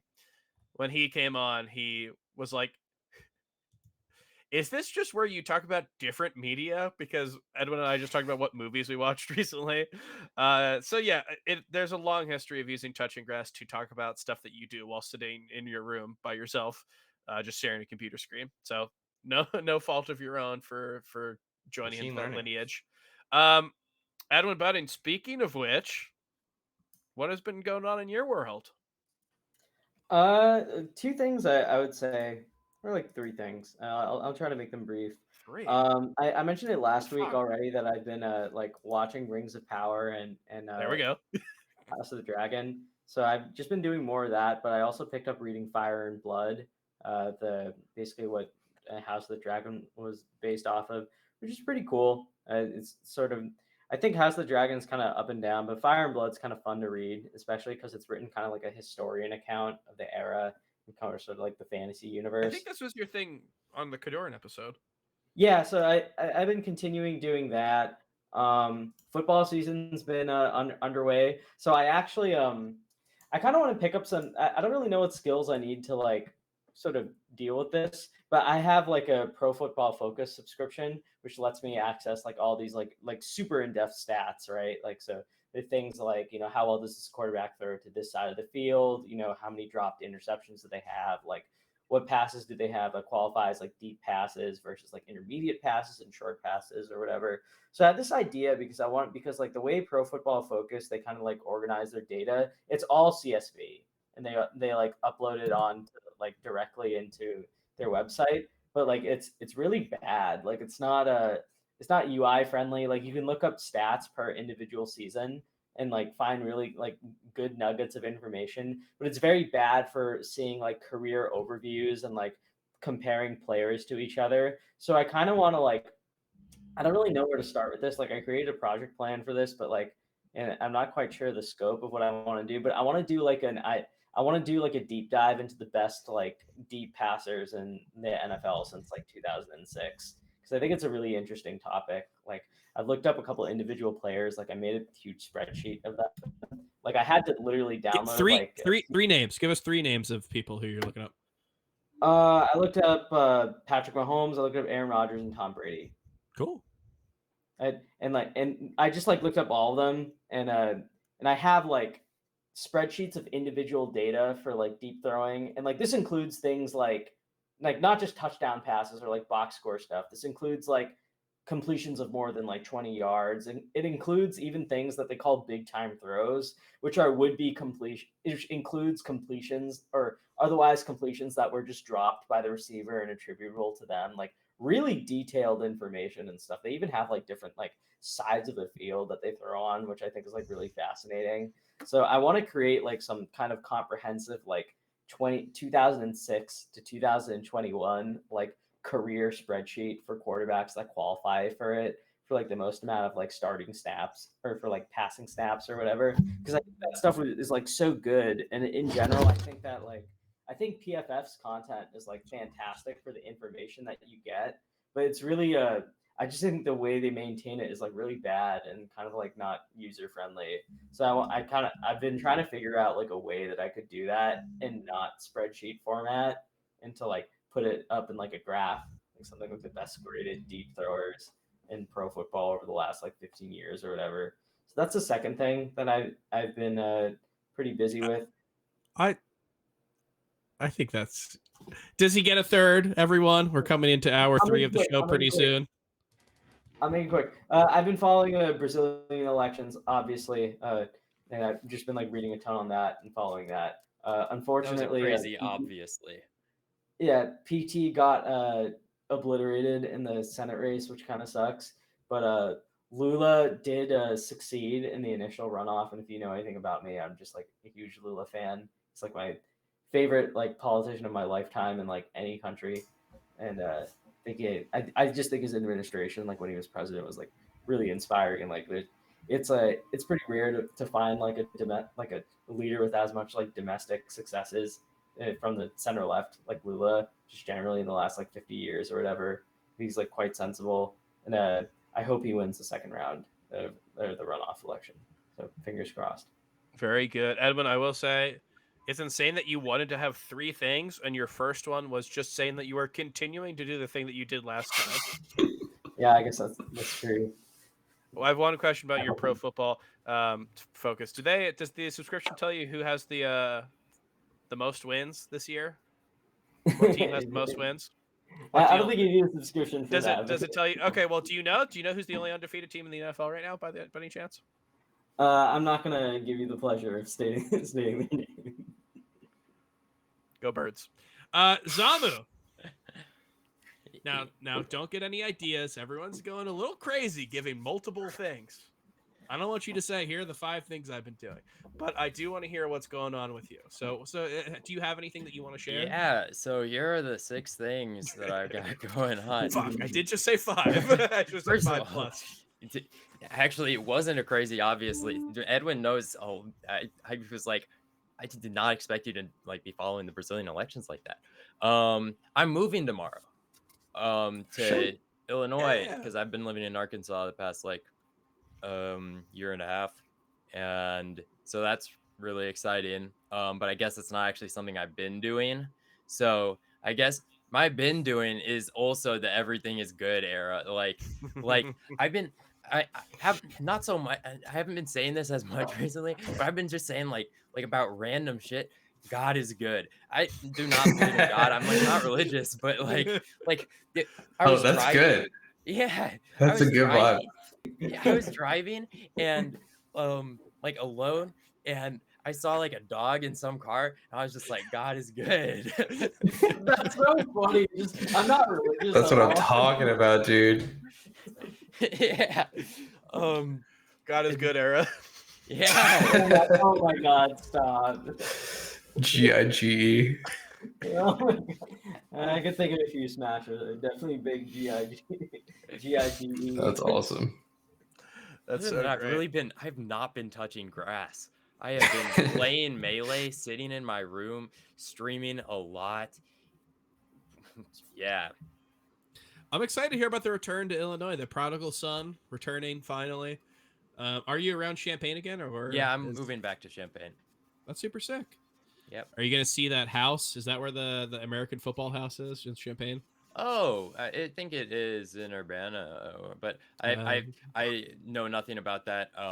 But yeah, well, so no, but thank you for being very kind to me. That's a very polite way of saying no. No, that's it is amazing. there. That's very cool. I don't even like that band that much, so it's not like you are delivering any like insult towards me. I will look at it for you. Please do. But yeah, that's super sick. God is good era. Everything is good era. hopefully this continues on into Big House. I don't know what result would destroy the everything is good era / God is good era. My birthday on that big house. Yeah. We had Yeah, a question. we're talking about God is good era, and Zam was like, "Yeah, you guys are all like way left and way left." Wow, I can't believe that Edwin believes that you can't be leftist and believe in God. You're alienating Yeah, our viewership. on the social is a little surprising. You don't have to believe in God to think that God is good. Exactly. That's where you're wrong, Edwin. It's more little so. brain. I've been viewing myself as if there was lucky. like a phrase I was not anticipating, if this is killing me. He is very good at the game. Yeah, it's really funny. But it's just I've been thinking about like if you view yourself as lucky, then you will get lucky more because small things that you might not think of as like being lucky won't appear as such. And so if like the little things are making a bigger positive impact, then like that's just like life's got to be better, right? Yeah. Yeah, that makes sense. It makes me more, yeah, yeah, got it. A great message. And you know what, to any of our viewers or listeners out there, next time you see a dog in a car, think God's good. Dog is good. You got to see it. True. Dog is good. You get to see a dog. Not everyone gets to see a dog on their way to wherever they're going. Zamu. I really do love. First off, I love that everything is good era and God is good era are able to coexist. That is amazing. I love that you came on here and shared that with us. But just in general, you've been a great guest with us today. Love to have you on. I know that you are kind of a podcast in demand person right now. You know, just on Foresight Fights, but I believe that you have your own, right? So if people want to follow you or follow what you're doing, where can they do that? Yeah, twitch.tv/Zamu_SSBM. I stream there like every morning.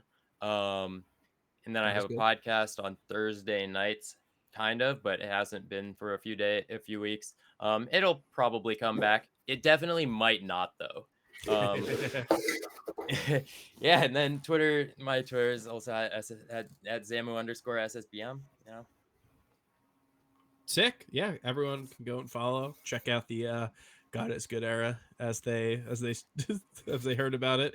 And if you want to check out the Everything is Good era, you can do so. Check us out at Melee Stats. You know, if you want to see these episodes live as they air, twitch.tv/Melee Stats. We put them over on YouTube on the Melee Stats archive, which, by the way, is where you can find Wizard versus Axe. Loser gets ninth. Or winner makes top 8, I guess, is the Everything is Good era way to say that. And you know, you can find other bonus stuff there. On our main channel, Melee Stats, that's where you're going to find our long form video content over on YouTube as well. Twitter.com/Melee Stats Pod. We're going to have all of our results posted. We're going to be talking about announcements for who's going to be the guest on each week's episode. And yeah, around this time of year, you're probably going to find some announcements about who we are trying to get to some tournaments. So that is something to look out for. But we also have links to the articles that we post on meleestats.co, such as Monday Morning Marth and When's Melee. And while you're over there, meleestats.co// I was told by Toph that backslash is not a thing. meleestats.co/shop if you want to buy any of our merch, like the one that I am wearing right now. The Melee Stats flag hoodie is up there. And if you want to rock the Melee Stats corduroy hat at any of these majors coming up, now is the time to get it. I've already seen some people rocking them at Shine. I saw some people rocking them at LTC. So if you want to join this very exclusive club, you can go over and do that. And if you just love everything we do and you want to support us in any way you can, patreon.com/Melee Stats. Zamu, wonderful guest to have on. I'm excited to see you. Happy birthday to you. And you know, just amazing to join in this Everything is Good / God is Good era with you. And you know what else is good? This podcast is good, and it's because of your presence on here. You did such a great job. I'm so happy to have you. And yeah, thank you so much. Anything that you want to say before we go out? just thanks for having me. It was super fun. I thought I was gonna know nothing, and then it was okay. You killed it. Everything's You good. did so great. But we got to leave now before we hit another 3-hour episode because we don't want another one of those. So thank you so much for watching, everyone. And we will catch you not next week, but we will catch you the next week after because we are going to be talking about Ludwig's event. We're going to be talking about what happened at Big House, what happened at DreamHack and Offseason, all the events that are happening in October. So catch us then. See ya. Peace. See you guys.